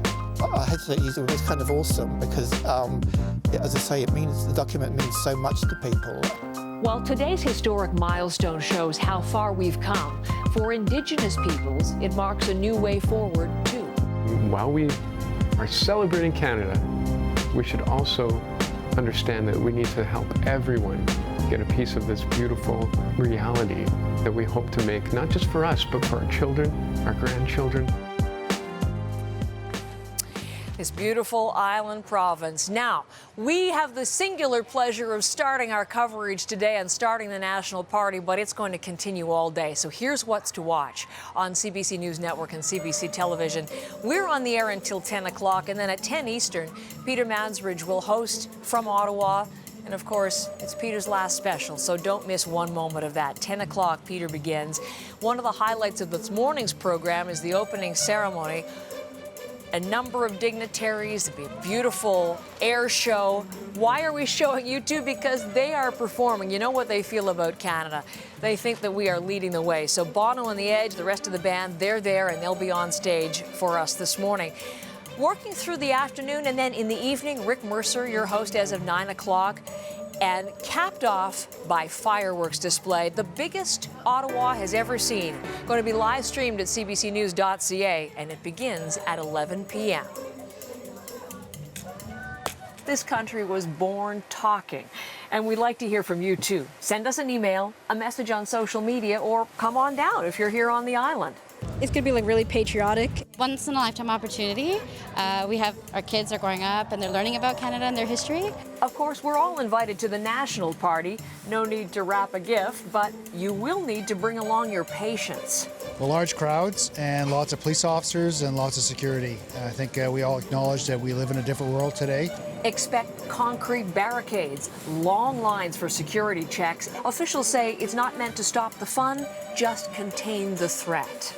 Every year, we step up around Canada Day to ensure that everything is done to keep Canadians safe. No word on how much safeguarding the celebrations will cost, but we do know how much the federal government is spending on this once-in-a-lifetime bash.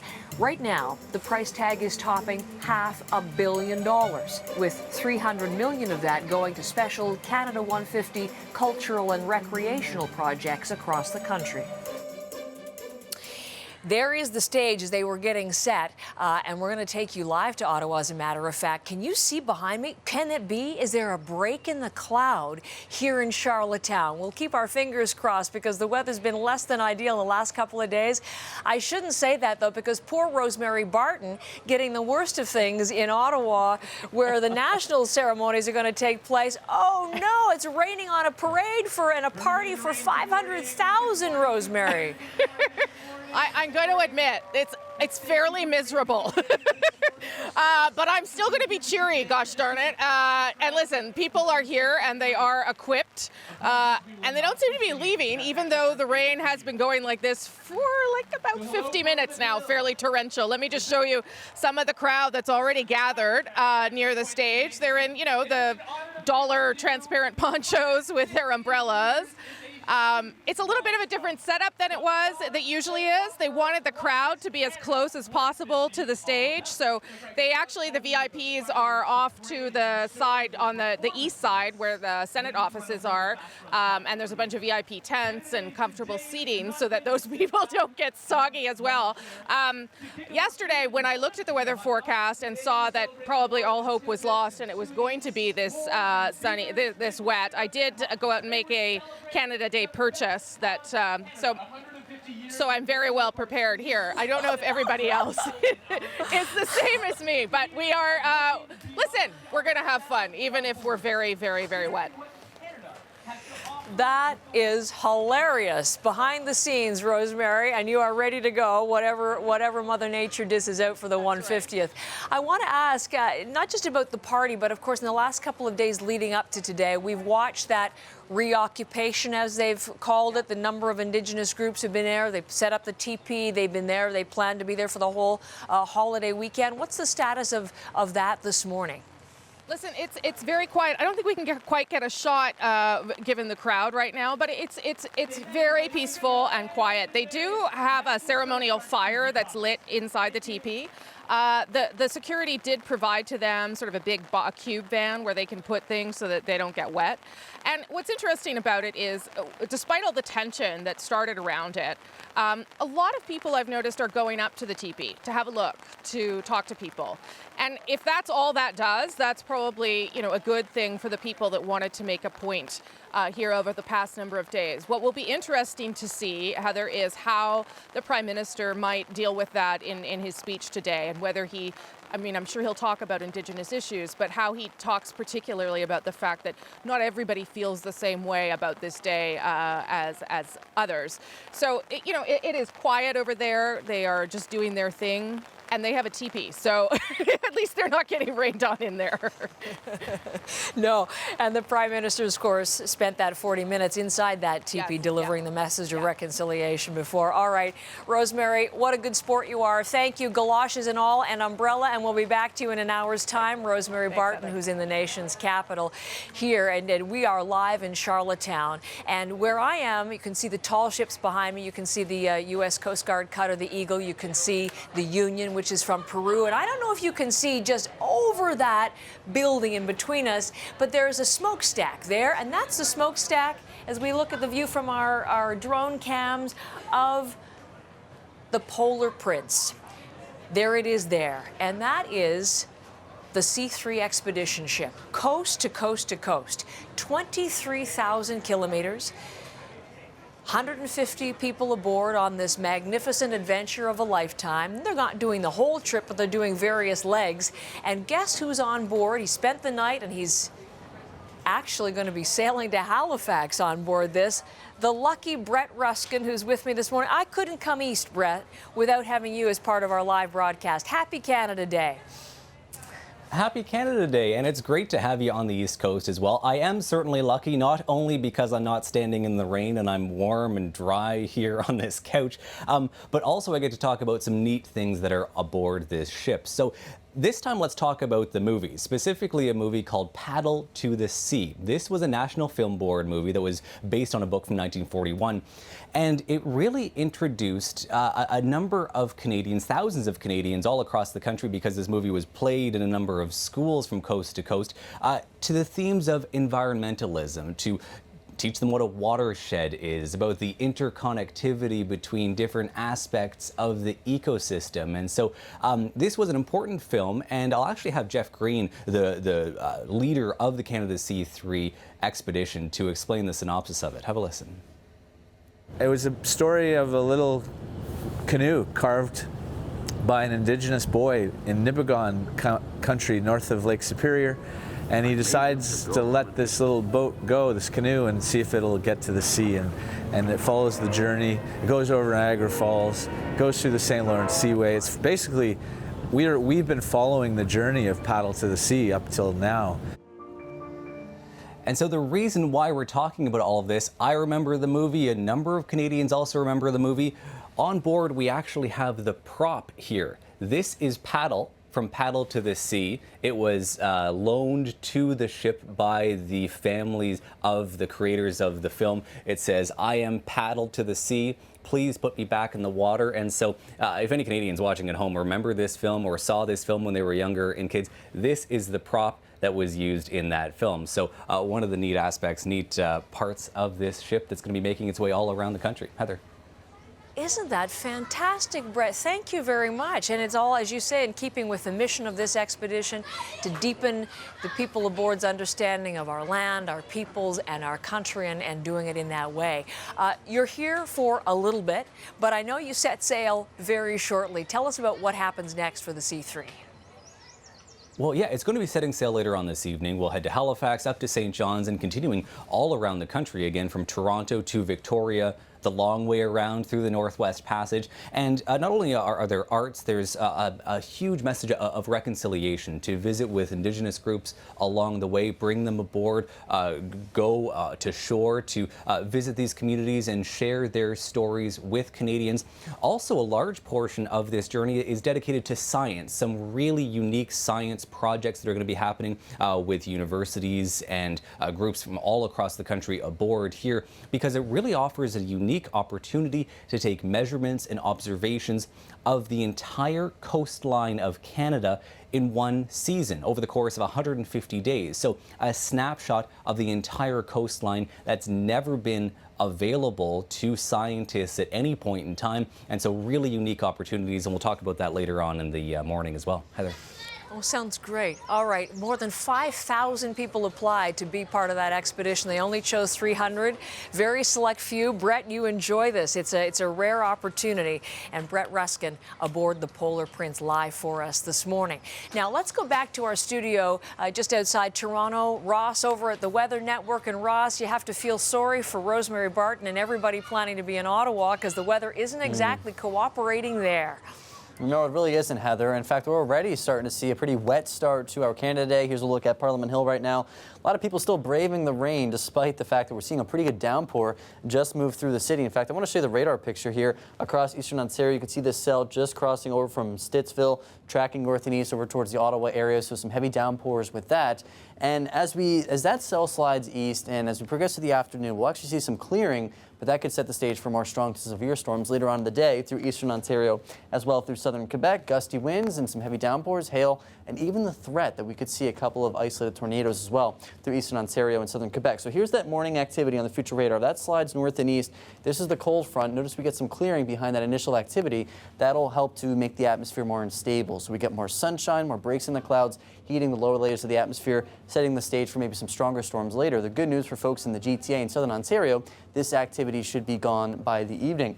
Here's a look at areas and why we have that severe weather potential. South of the warm front, we get this strong southerly flow, really pumping in the moisture. North of the warm front, a northeasterly flow, and along that intersection of wind coming together, that allows a little bit more extra spin in the atmosphere to see that enhanced threat of some more organized storms. So the cloud cover decreasing from west to east for southern Ontario, setting the stage for a nice evening, but they still linger in through eastern Ontario and southern Quebec. It'll be a cloudy and at times pretty wet evening. And with all the moisture in the atmosphere, there's the threat of even some localized flooding with some heavier downpours across the St. Lawrence River Valley and through parts of Atlantic Canada. This starting to move out of Newfoundland, but also unsettled across the Maritimes today.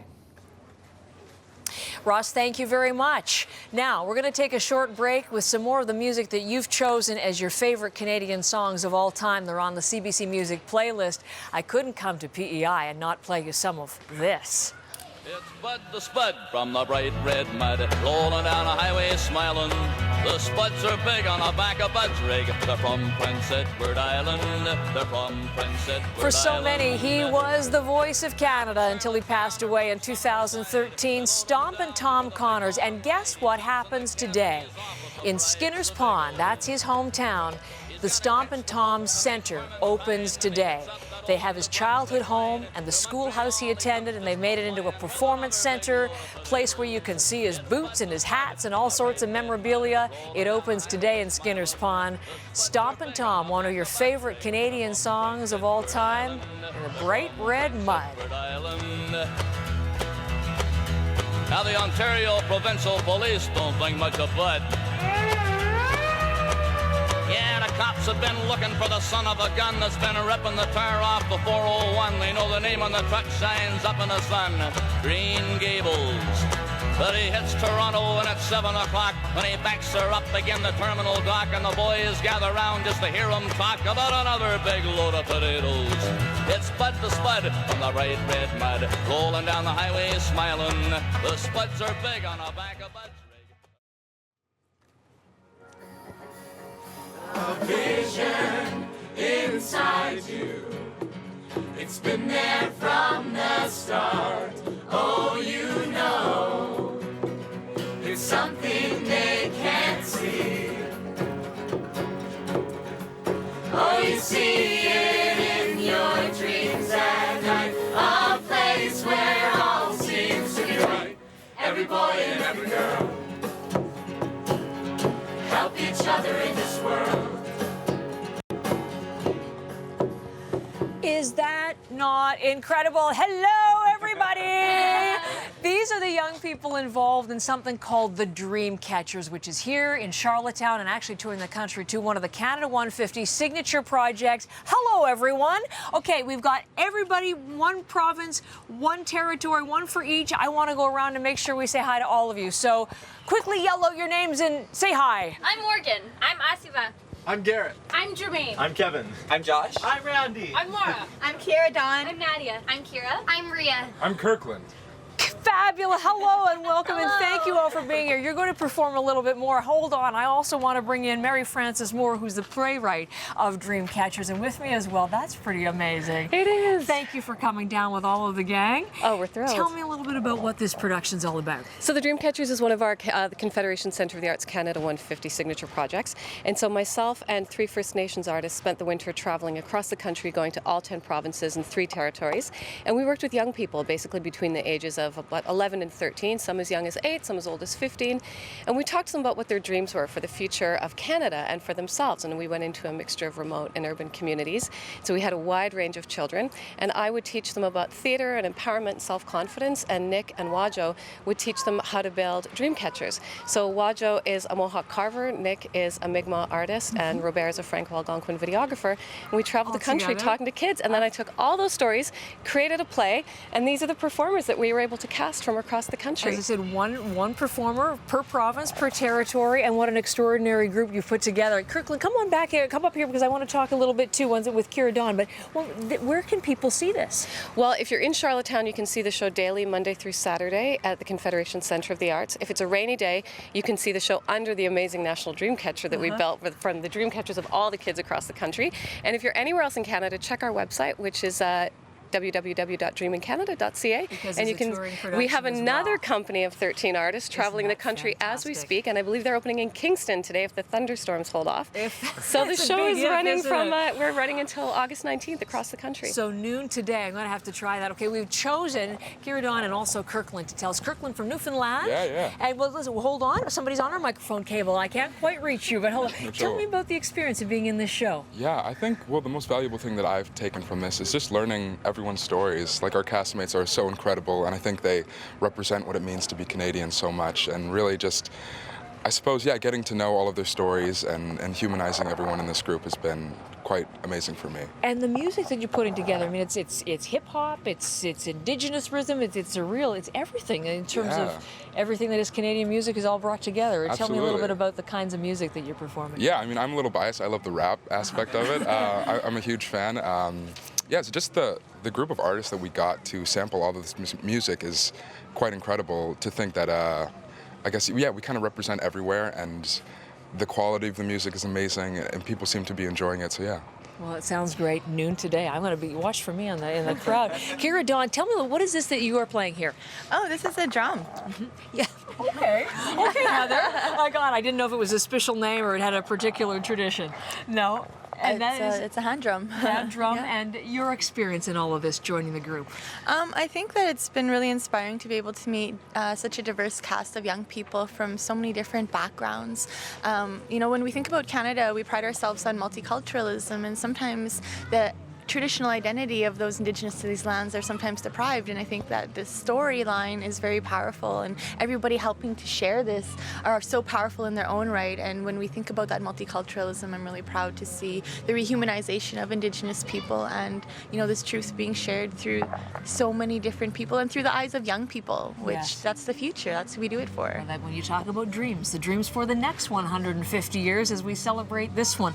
Listen, you're going to perform a little bit more for you. I want to hear as much as we can. So I'm going to stop talking and say thank you for coming in. Thank you to all of you. Thank you, Kirkland. Thank you, Kira Dawn. Congratulations. What a terrific show you've put together. Here is more from the show, The Dreamcatchers. Watch for it here on the island, but also touring across the country on this Canada Day. Let's enjoy some more of it.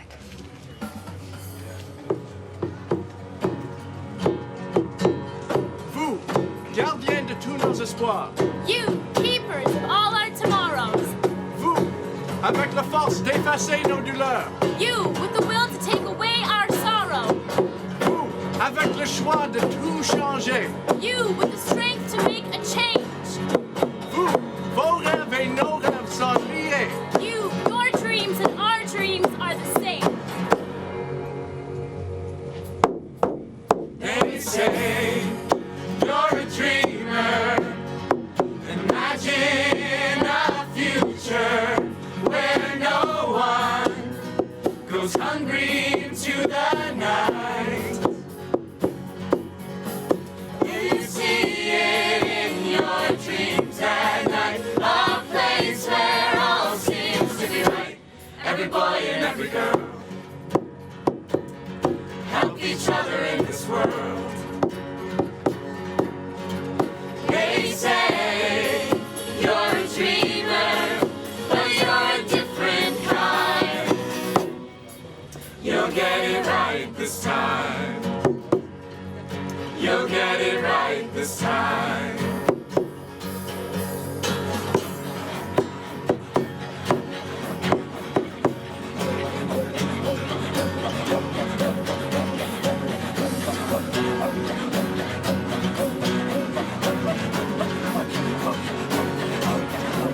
They say you're a dreamer, a heart that's eager to erase the hatred in others' hearts. They say you're a dreamer, but you're a different kind. You'll get it right this time. You'll get it right this time.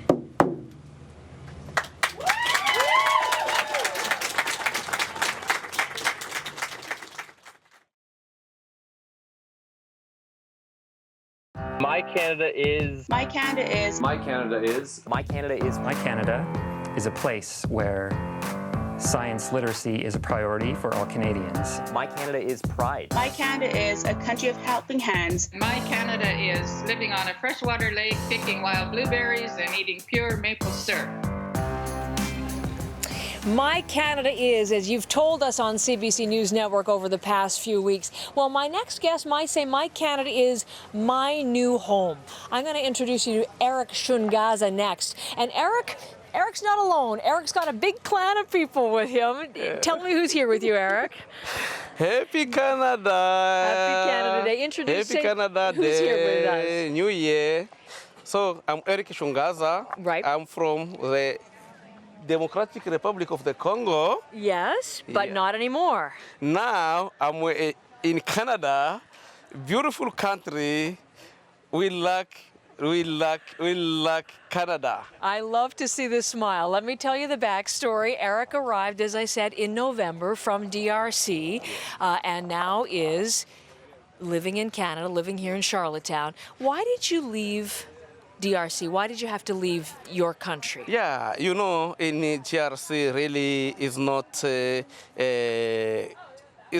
no peace. there is always fighting. People, government, there is no proper government, I can say.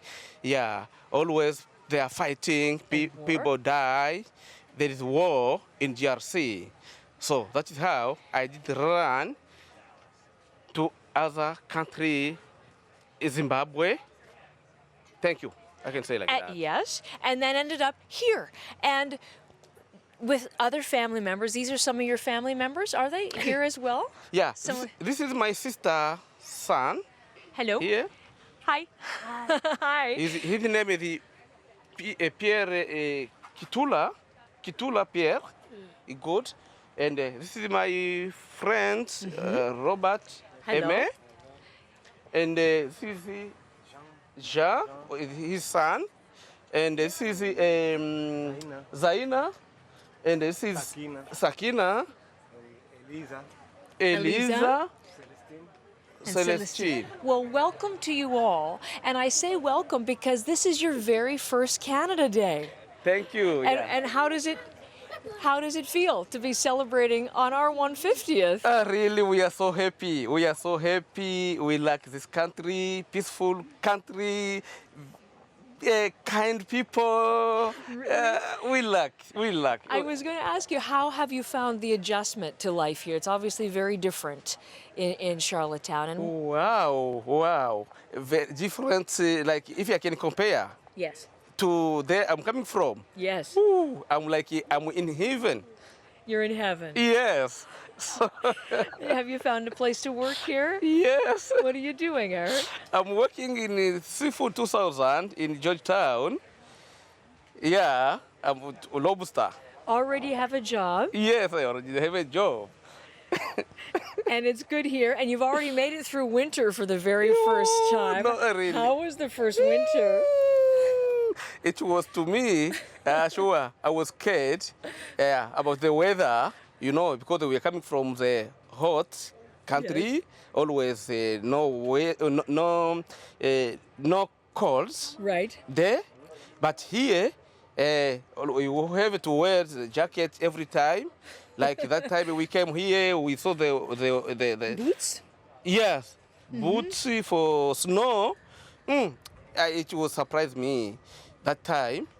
And now we are in summertime, but still you can wear a jacket. You can still wear a coat. Yeah. Welcome to Canada. Really, thank you. When you think of what it is a Canadian, what is a Canadian? What is in your mind? What is the definition of Canadian to you? Okay, I didn't know to say about the question you're asking me. I didn't know about what? Come again? When you think of somebody who's from Canada, you've come to the country, but when you thought in your mind of what Canada was all about, what people from Canada were all about, what did you think it would be like? All right, I didn't know people in Canada, how they can welcome us. I didn't know. Really, it was I'm going to Canada because the immigration of Canada just brought me here, and I didn't know I can find beautiful, kind people. I don't know what to say again. It's like, I don't know, like newcomers association, like Melissa, Catherine, how they are, how to welcome me, how to look after me. I really, let God bless them again more and more. We're proud of that in Canada, that we welcome people, that we're inclusive, sure. Everybody is made to feel at home, and I'm glad that's been your experience. Is this going to be your home? You're going to stay right here in Canada? Really, I will never go anywhere because, because I know this is the right place to Eric. Also, he can become a man. I'm full of joy inside me. I don't know what to say because... You don't have to say anything because we can tell from your look on your face. Yes, sure. You're happy to be here. I'm very happy inside to me. I don't know what to say again. Do you hope to be a citizen one day? Canadian citizen? Yeah. That is what I'm watching now. to get that citizenship to be a really original Canadian. Yes. Yes, a beautiful country, my country. This is Canada. Well, you're welcome. And so happy Canada Day to you. You know, I Sure. met a man the other day who'd been here for 25 years, and he said, I asked him if it was the right place for him to have come 25 years ago. He said, it was a beautiful choice. It's a beautiful country to live in, and I hope you feel that too. Thank you. Let me wish all the authorities of Canada Happy New Year. And let God increase them again. All authorities from Trudeau, Prime Minister, and the staff. Right on down. And in Charlottetown, where you two people from, you guys, I wish you long life. Let God increase it. Somebody's very happy to be in this country on Canada Day. We're happy to have you. Thanks for bringing the whole family here. Eric Gungaza, as we look from Charlottetown here in the Confederation landing, here's the view from on high, from our drone, following us. Yeah. But look at the scene in Ottawa. We have a little bit of blue cracking through, not so much in the nation's capital. It is unbelievably dark there. Rosemary Barton's live, and there will be hundreds of thousands of people there celebrating because they're just as happy as Eric to be here in this country on this 150th birthday of Confederation. It is Canada Day, and you're watching CBC News Network. And I think maybe also my friends, maybe there's some way what to say.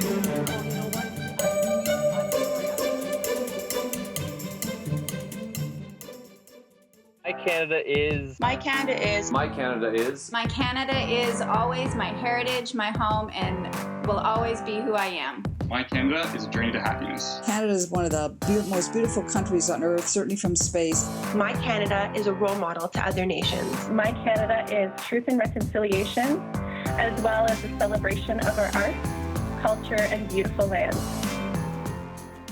I got my first real six-string, bought it at the 5 and dime, played it till my fingers bled, was the summer of '69. That's your Canadian playlist, the songs that you have chosen as the best Canadian songs of all time, and CBC Music has put those together in a list that they have up at CBCNews.ca. Bryan Adams, of course, from the album Reckless, released in 1985, but the song, Summer of '69. And as Brett McDonald told us, it's just a classic sing-along and rock-out song. So maybe that's part of your soundtrack to the backyard barbecue or the party that you're having, the campfire, perhaps, on this Canada Day, Canada 150. What was going on in 1969 in Canada? Well, early in Trudeau mania. Prime Minister Pierre Elliott Trudeau was just about his 1 year in, and of course here we are in 2017, and it's his son, Justin, who is the Prime Minister, and he has just released a message to Canadians to commemorate these 150 years of Confederation, a message that touches on the character and the qualities that define Canadian values. Hello everyone, happy Canada Day. Today, we celebrate 150 years since Confederation.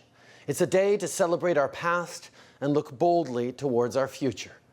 The story of Canada, at its heart, is a story of ordinary people doing extraordinary things. The courage of Viola Desmond, the tenacity of Terry Fox, the leadership of Thérèse Casgrain. It's in these people that the true story of Canada is told. Their triumphs are unique, but the values that underpin them are not, because they are distinctly and definitively Canadian values. This country has given us so much to be grateful for, and our greatest pride is that you can come here from anywhere in the world and build a good life. We don't care where you're from or what religion you practice or who you love. You are all welcome in Canada. Diversity has been at the very core of Canada for centuries. It is the foundation on which our great country was built. But today, while many of us celebrate Canada 150, others do not. Indigenous peoples in this country have faced racism and oppression for centuries, since early explorers believed they had found a new world. As a society, we must acknowledge and apologize for past wrongs and chart a path forward, one that promises a bright future for all Canadians. We've got a long way to go to make things right with Indigenous peoples in Canada, but we have begun that journey. And in doing so, we vow to set a new course for the next 150 years. We must create the right conditions so that the middle class and those working hard to join it can build a good life for themselves and their families. And we have to innovate and work together to combat climate change, one of the greatest crises facing our planet. It's up to us to leave our kids and grandkids with a better future. And we can do it. I know we can. So today, let's commit to doing what we do best. Let's lead with courage and compassion. Let's show that diversity is a source of strength and that an open and welcoming country is a stronger and more united one.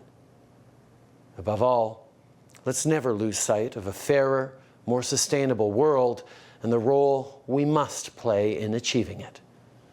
On behalf of our family, Sophie and I wish you a very happy Canada Day. Prime Minister Justin Trudeau, as he just released his Canada Day message. This is the Queen's tribute for Canada 150, a portrait just released by the royal family this morning, and it's a Toronto-based photographer who took this, Ian Leslie MacDonald. And look closely there. The Queen is wearing a platinum maple leaf brooch on her, just over her left shoulder, diamond encrusted. This is a brooch that her mother first wore during her parents' first trip to Canada back in 1939, that very important trip that really solidified the relationship between the royal family and this country. So there is the Queen's tribute on 150. Now, let's show you some of your tributes, because as you know, we've been asking you to show us and tell us what you're doing for Canada 150. And honestly, so many people have sent submissions of wonderful handicrafts, whether it be rug hooking or paintings or quilting or special vases, just extraordinary. Now, back to you and what you're doing for Canada 150. As I mentioned, so many handicrafts we've received over the last couple of weeks at CBC News Network and Morning Live, but that's not all. You sent us pictures of your activities. You've written songs in honor of the country, your thoughts on being Canadian. And we're going to close out this hour with some of your images and the words to the rap tune that Grace Yersey sent us. So enjoy this as you watch Canada Day on CBC News Network. As we celebrate the 150, there's something that we want the world to know. Yes, we love our syrup and skating on ice. And oh my God, we're so polite and nice. Our northern lights are a sight to be seen. A to the mall, adore la poutine. Timmy's double-double will start your day for less than a toonie. That's pretty good, eh? Thanks to Alex, we can tweet and text. Canadian adventures, yeah, some of the best. Oh, Canada, oh, Canada. Yes, we're all of this, but we're so much more. We're not an extension of our neighbor next door. We a nation of nations, of many races, and beautiful faces from different places. A country that believes in equality, cause we're really all part of humanity. Oh, Canada, oh, Canada. You know we can't rewrite our history, but we could right the wrongs of the powers that be. To fulfill the First Nation prophecy, let's light the eighth fire, peace and harmony. If we listen to each other, share the land with one another, then we'll always be united. Canada, oh Canada. Let's all sing as one in celebration. Let's sing as one. As we stand together, feeling proud. Let our voices ring across the nation. Happy birthday, Canada. Canada. Happy birthday,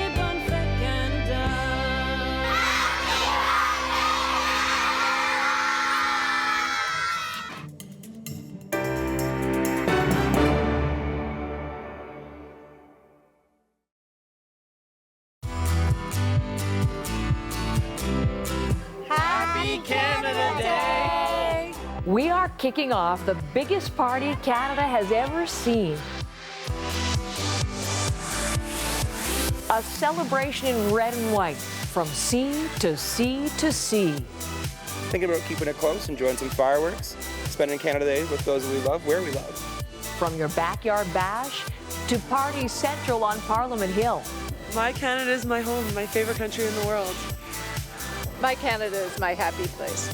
Royals, rock stars, and wow! We'll have all that for you and much more. This is your Canada Day on CBC.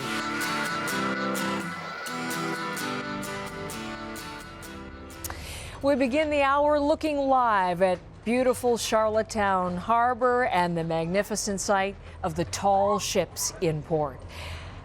Our drone's flying, it's clearing up, and we're giving you a view from on high, from on the ground, and from coast to coast to coast. Hello, and once again, Canada, happy 150th. Happy Canada Day. I'm Heather Hiscox live at Confederation Landing here in Charlottetown. And if you're wondering why we're here, well, that's because one of the stories we tell about ourselves begins right here. Sailing into the harbor in 1864, turning the tide at the Charlottetown Conference, a history-changing idea to unite as a new nation. I think initially the discussion was going to be centered around maritime union. In 1864, the discussion then went from maritime union to Canada. And on our 150th, a rare look at what you could call our first birthday card, signed by Queen Victoria. I had to use the word, it's kind of awesome because, as I say, it means the document means so much to people. Well, today's historic milestone shows how far we've come. For Indigenous peoples, it marks a new way forward, too. While we are celebrating Canada, we should also understand that we need to help everyone get a piece of this beautiful reality that we hope to make, not just for us, but for our children, our grandchildren. Now, as we get things underway here in Charlottetown, we hope you'll spend all day Canada Day with us. Let me tell you what lies ahead. We have one more hour together in Charlottetown, and then at 10 o'clock Eastern, of course, that's when Peter Mansbridge takes over to host the national special live from Parliament Hill. And bearing in mind, it's Peter's last broadcast today, so don't miss a moment of it. Peter's going to join me later in the hour, as a matter of fact, and we'll talk about the show to come. One of the highlights today is the opening ceremony, the speakers, the performers, some big names for you, and visiting names as well. U2 on stage today. Bono, such an outspoken person in terms of loving Canada, loving the things and the values that Canada stands for, and he's part of the sesquicentennial commemoration, and the Edge and the band, and then all through the day, culminating in the fireworks display tonight. They say it's going to be the biggest and best ever on Parliament Hill. It starts at 11 o'clock, and it's going to be live streamed on CBCNews.ca.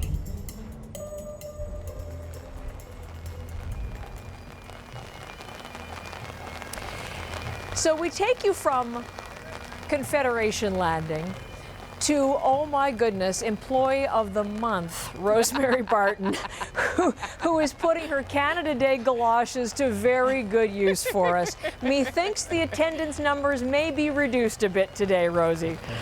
Yeah, and I don't know if we should continue promoting the fireworks either at this stage.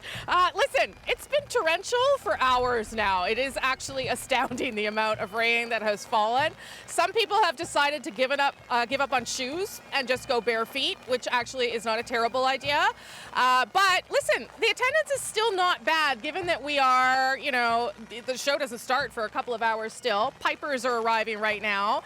And the security line here on Wellington, which is the street in front of Parliament Hill, it goes about 4 blocks long. I know that might be hard to believe, but there are people in that line happy, laughing, taking it all in stride, because what choice do you have on a day like this? People are fairly well equipped. But it is very wet. I have never seen it this wet before. But here, come over this way, because there are hundreds of people here already trying to get the best spot in front of the stage.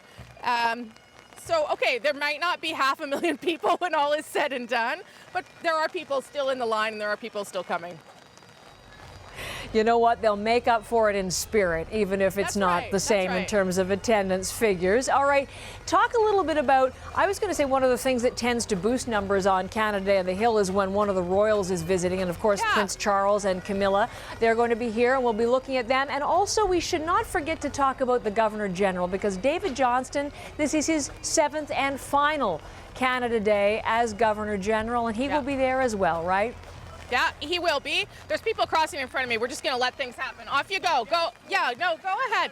You're international guests. Well, then for sure, block me off. That's no problem. So the Prime Minister is going to be arriving this way, which is different than it used to be. He usually arrives from the East Block. He's going to arrive through the West Block.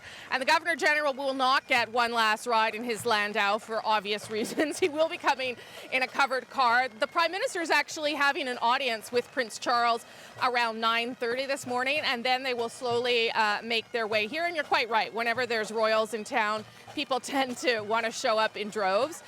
So the Prime Minister will be here with his wife and his 3 kids. The Governor General, who, yes, I think this will be a little bit bittersweet for him as his last Canada Day, something that he very much enjoys. They get to sit sort of over by the East Block where there are lovely covered tents and nice VIP seats. But there's going to be a lot of other people here too. You know, you talked about Bono and the Edge. They will be here. Lots of people are turning out for that as well. I should also tell you, Heather, you know, the Prime Minister actually has an audience with the Queen when he heads over for the G20 later this week. And there is some speculation that he might, in fact, talk about who the next Governor General of Canada would be, which would be interesting to be a fly on the wall there. So, you know, they'll do all the regular pomp and ceremony that comes with Canada Day. They'll just maybe do it a little faster than usual. For sure. Listen, just before I let you go this time, I'm just wondering, you talked about how the Governor General's mode of transportation is going to change. What about the air show? You know, the snowbirds are scheduled, the vintage aircraft is part of that. Yeah. Is that any word on whether they'll be able to fly, Rosemary? So I don't have that. I will get that for you next hour. But, you know, there is no lightning and thunder. It is just torrential rain at this stage. So I would hope that maybe that could still happen. It's fairly overcast, though, which makes me a little bit concerned about that. I really am not sure about the fireworks at this stage. You can see the giant puddles and the soup that the lawn has become. So, but we'll see. There's many hours to go until then. And as I say, people are still here, still happy. They will. It depends on the ceiling, I guess. It's going to look like Glastonbury or Woodstock or something by the time this is going to be one big festival with everybody in the mud. People will just start stripping down. Who knows? Listen, thanks for everything this morning. Good sport. And listen, happy Canada Day to you, Rosemary. We'll look forward to the coverage from Ottawa. All right, Rosemary Barton there in Ottawa. Now, we're going to show you what's happening here in Charlottetown, Charlottetown Landing, right down the jewel of the waterfront here. And the smokestack just behind me gives you an indication of that ship, the Polar Prince, the icebreaker, which has been transformed into the C3 expedition ship, coast to coast to coast. A ship that for Canada 150 is sailing from Toronto to Victoria via the Northwest Passage, 23,000 kilometers a journey and 150 days. He's not going to be on board for the whole thing, but he was on board last night and he's sailing to Halifax and he's up on deck for us this morning. Hello, Brett Ruskin.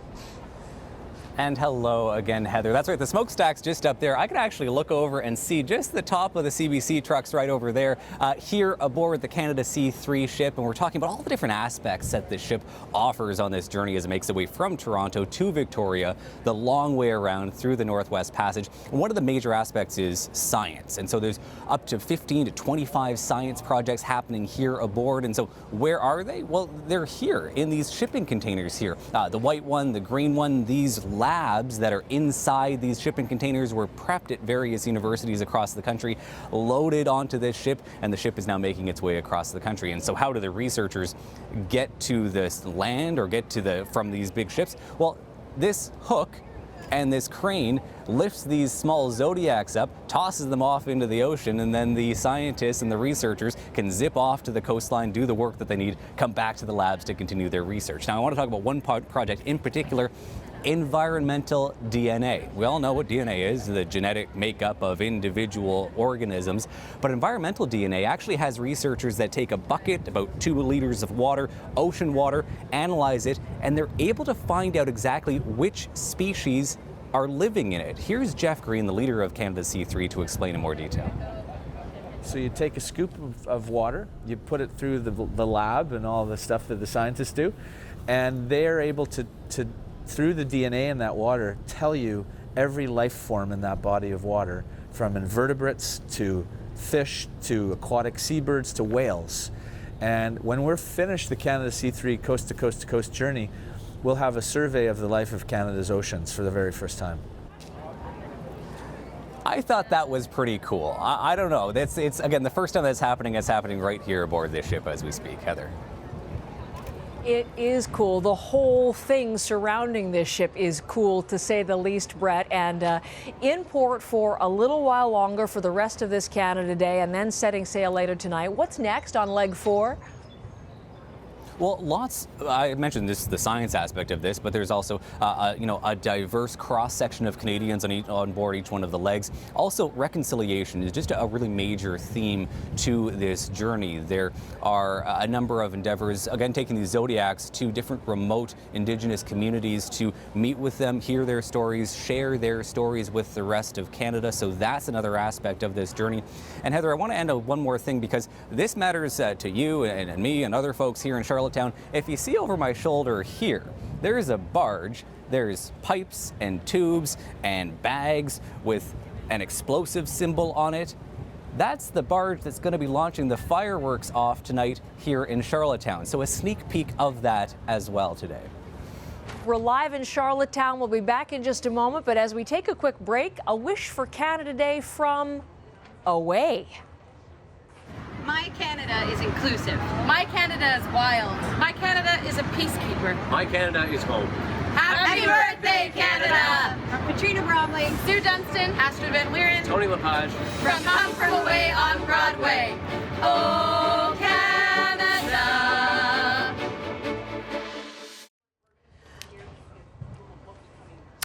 Well, look at who's joined us down at Confederation Landing.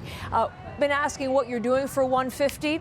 Well, Rocco is a group that's driving across the country, donating 150 pounds of dog food to 150 rescue organizations, raising money as well for the shelters. And they paid us a visit here in Charlottetown. So, someone's having a nap.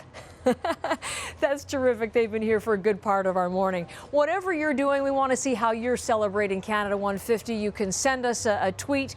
We have a hashtag, especially for today. It's hashtag CBC 2017. And if you're emailing us, CBC News 2017 at CBC.ca. Just a few moments ago, the Prime Minister, who's going to be in Ottawa, of course, for the national ceremony, Prime Minister Justin Trudeau releasing his message for Canada Day. And it really draws on the qualities and the traits that are quintessentially Canadian. Hello, everyone. Happy Canada Day. Today, we celebrate 150 years since Confederation. It's a day to celebrate our past and look boldly towards our future. The story of Canada, at its heart, is a story of ordinary people doing extraordinary things. The courage of Viola Desmond, the tenacity of Terry Fox, the leadership of Thérèse Casgrain. It's in these people that the true story of Canada is told. Their triumphs are unique, but the values that underpin them are not, because they are distinctly and definitively Canadian values. This country has given us so much to be grateful for, and our greatest pride is that you can come here from anywhere in the world and build a good life. We don't care where you're from or what religion you practice or who you love. You are all welcome in Canada. Diversity has been at the very core of Canada for centuries. It is the foundation on which our great country was built. But today, while many of us celebrate Canada 150, others do not. Indigenous peoples in this country have faced racism and oppression for centuries, since early explorers believed they had found a new world. As a society, we must acknowledge and apologize for past wrongs and chart a path forward one that promises a bright future for all Canadians. We've got a long way to go to make things right with Indigenous peoples in Canada, but we have begun that journey. And in doing so, we vow to set a new course for the next 150 years. We must create the right conditions so that the middle class and those working hard to join it can build a good life for themselves and their families. And we have to innovate and work together to combat climate change, one of the greatest crises facing our planet.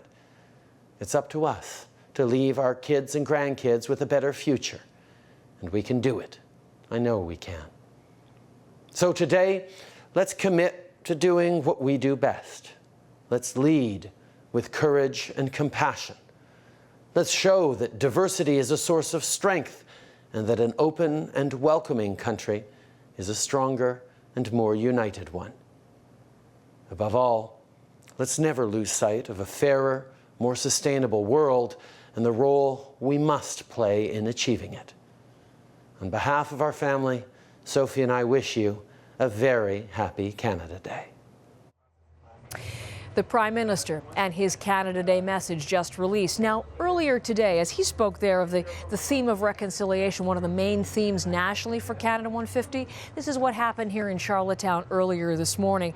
A ceremony with a Mi'kmaq elder smudging ceremony, and then walking up in the footsteps of the Fathers of Confederation, carrying what's called a Book of Canadian Hope, and presenting that book to the Premier, Wade McLaughlin. Hopes for the next 150 years from the Indigenous perspective. And those are the voices we've been hearing today. Indigenous peoples, of course, their nation's histories and stories go far beyond the last 150 years. Here on PEI, the Mi'kmaq heritage, about 13,000 years. And this is the traditional unceded territory of the Abegwit Mi'kmaq First Nation. I spoke earlier with the chief, Bryan Adams. Our Mi'kmaq people in PEI can trace our roots back 10 to 13,000 years, and I'm sure other Indigenous peoples across Canada can do the same. So not so much a birthday, but a celebration of Confederation. Okay, so it's a marking of the occasion as opposed to a celebration. That's been the distinction that many Indigenous people have said. They prefer to, we're marking the date. Yes. We're not necessarily celebrating. That's right.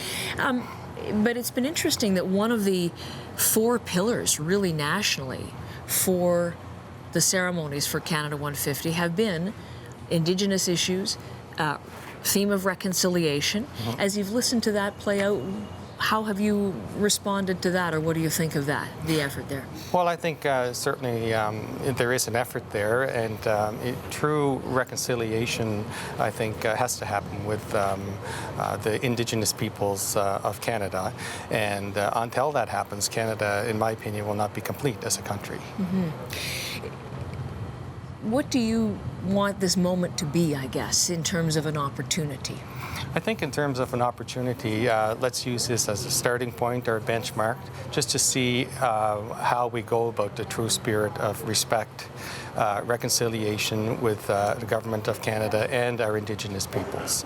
And history will judge us on it, so my opinion is let's use this as a starting point and let's get at it in the true spirit of reconciliation.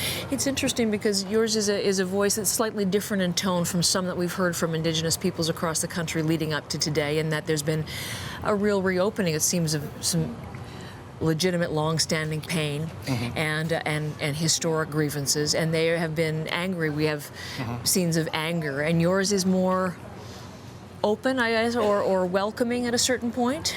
Or do you understand that perspective as well? Oh, definitely understand that perspective as well, and there's various ways that we go about creating awareness of our issues. We've been very patient over the last hundreds of years, and I understand our people that are frustrated, with the process and how long it's taken to come to that reconciliation with Canada.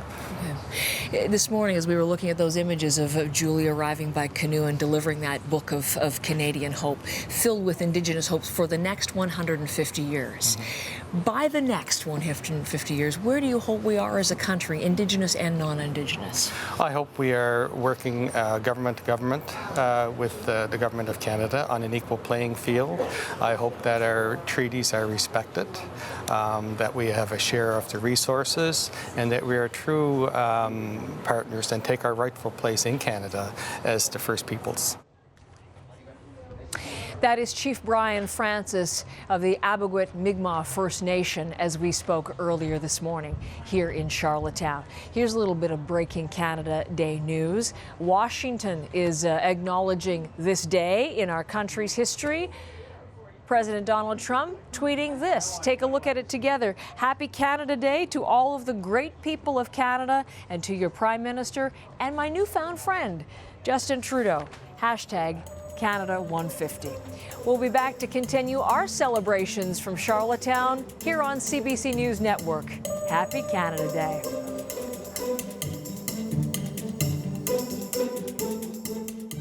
Want to show you some tape that's just come in to us from Ottawa. The Prime Minister, you heard his Canada Day message moments ago, but this as he greets Prince Charles, who is here on the occasion of Canada 150. They had a bit of a conversation, so let's listen in as they met and visited in Ottawa. Pleasure to see we're Canadians. We can handle a little weather. It's unbelievable. Oh, that is all the really good stuff. This we'd love not the other side. Well, it's nice that you're having a good day.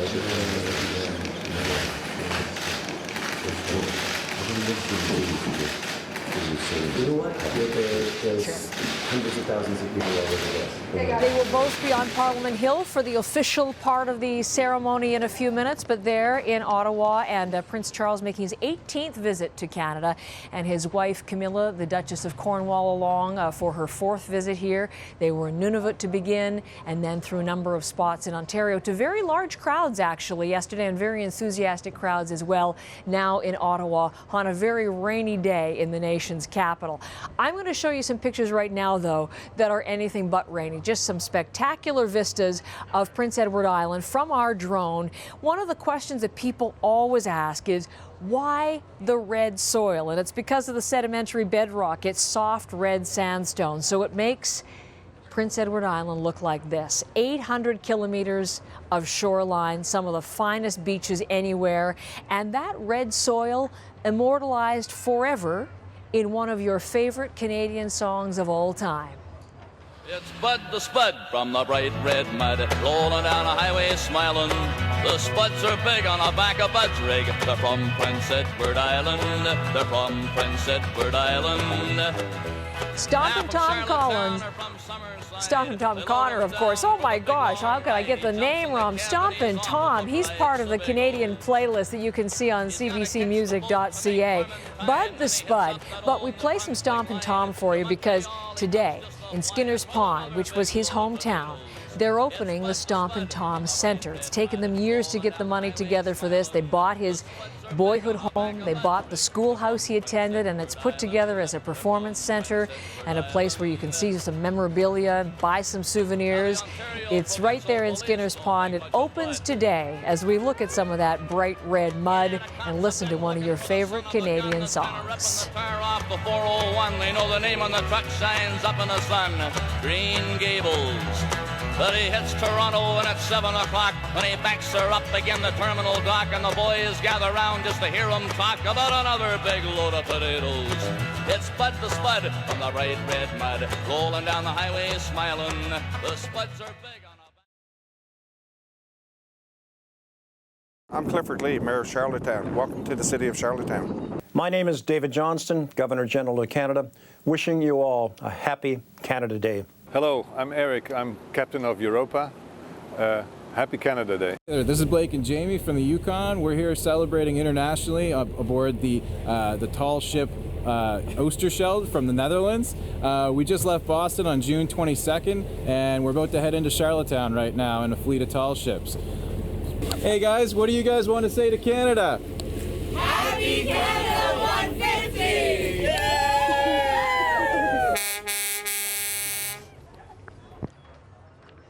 Well, let's take a look at these pictures together, because here I am in Charlottetown, but as we take a look at what's going on in London, England, it is clear that the party's picking up in Trafalgar Square. Lots of people there, and look at what they've brought in. The massive cake that's shaped like Canada House, Trafalgar Square, of course, right in front of Canada House and the Commission. But people are celebrating there. They're filling up on all sorts of Canadian goodies, and our Adrian Arsenault is right in the midst of all of that fun. Hi there, Heather. As you can see, the party is well underway. The yoga mats are long gone. The beer stand is open, and some pictures on this Canada Day just speak for themselves. Behold our friends here. Hey! Happy Canada Day! I have to know, did you make these yourselves, or are these being mass-produced somewhere? Mass-produced. We're not that creative, unfortunately. Online, we got them online. Have you had any requests to send a bunch over to 24 Sussex? No, we've got about 7 requests for pictures of us, though, today, so pretty successful, I'd say. All right, you're representing. Okay. This, by the way, this is the poutine lineup. It's not as long as the one for donuts. And there isn't a lineup for beer because everybody seemed to rush that line at the very beginning. I want to introduce you to James, who is not Canadian, although I think maybe we should give him a passport anyway. You've got the whole thing going on here. Oh yes, I mean I lived a year and a half in Canada, and as soon as I heard that Tim Hortons was going to be here today, it's been 3 years since they've had Timbits or an Nanaimo bar, so I'm stocking up. I've now got to queue up for my poutine, and that might take a little while, but it's going to be well worth it. Are you going to wash it down with a little beer? Oh, of course. It's great to be here, and it's great to be celebrating Canada's 150th year. Absolutely amazing day. Why, thank you. All right, so there you go. Heather, back to you. I might, in the name of research, have to go sample some stuff, so see you later. I am wishing I were there with that delicious cake, all in the name of work. Adrian, thank you so much, and happy Canada Day to you and to the 80,000 Canadian expats who live in the UK, most of them, of course, in London, and celebrating on this July 1st. We're looking live at the nation's capital, and unfortunately, Mother Nature is not in a celebratory mood as much as we are in the country. It's a miserable day in Ottawa, heavy rainfall, as you saw from Rosemary Barton. But you can see there, the crowd is gathered all the same, and the official program is getting underway later this morning. But our national broadcast, with Peter Mansbridge as your host, beginning in just about 6 minutes. And we hope you'll stay with us all through the day on CBC News Network, CBC Television, right through until the fireworks display tonight as part of Rick Mercer's coverage, which starts at 9 p.m. You know, as we wrap up here, let me just remind you that it was just weeks ago on Morning Live on CBC News Network that we began to ask you, what are you doing for the 150th? And I have to say that we had no idea of the incredible response that we would get.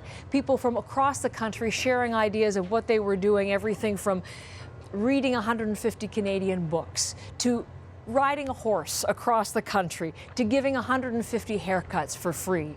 Well, I have to say, you touched all of us who work on our program, and you taught us a lot too, because you shared with us why you're celebrating this birthday, and you taught us about living in a special place that is beautiful and bountiful. You taught us about Canadians being happy people who are proud to live in this vast and vibrant country and enjoying the rights and freedoms that others can only dream of. So we thank you for that, and we thank you for that connection that we've enjoyed. Damien Follett is one of our viewers, and he wrote to tell us that he's so grateful to be raising his family here in Canada, that being Canadian is a privilege that he does not take for granted. He wrote a song about it, and as we leave you today from Charlottetown, thanking you for joining us, some of your photos and his music. Happy Canada Day from Charlotte. My Canada. My Canada. My Canada. My Canada is friendly. My Canada is loving. My Canada is awesome!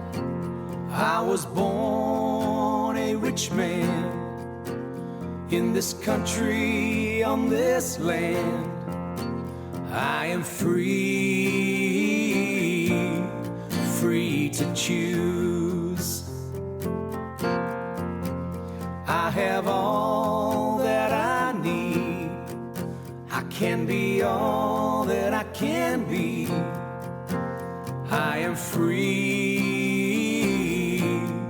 free to do My Canada is my happy place. My Canada is caring. My Canada is my home. My Canada includes multiculturalism and diversity. It's the Canadian dream. I've got good people that I can talk to, and I can say what I believe. I can raise up my children in peace. Pray to my own God, whoever that is. I can peacefully protest out on the streets. Disagree with my leader, whoever that is. I can whisper or I can shout. Ain't that what freedom is all about?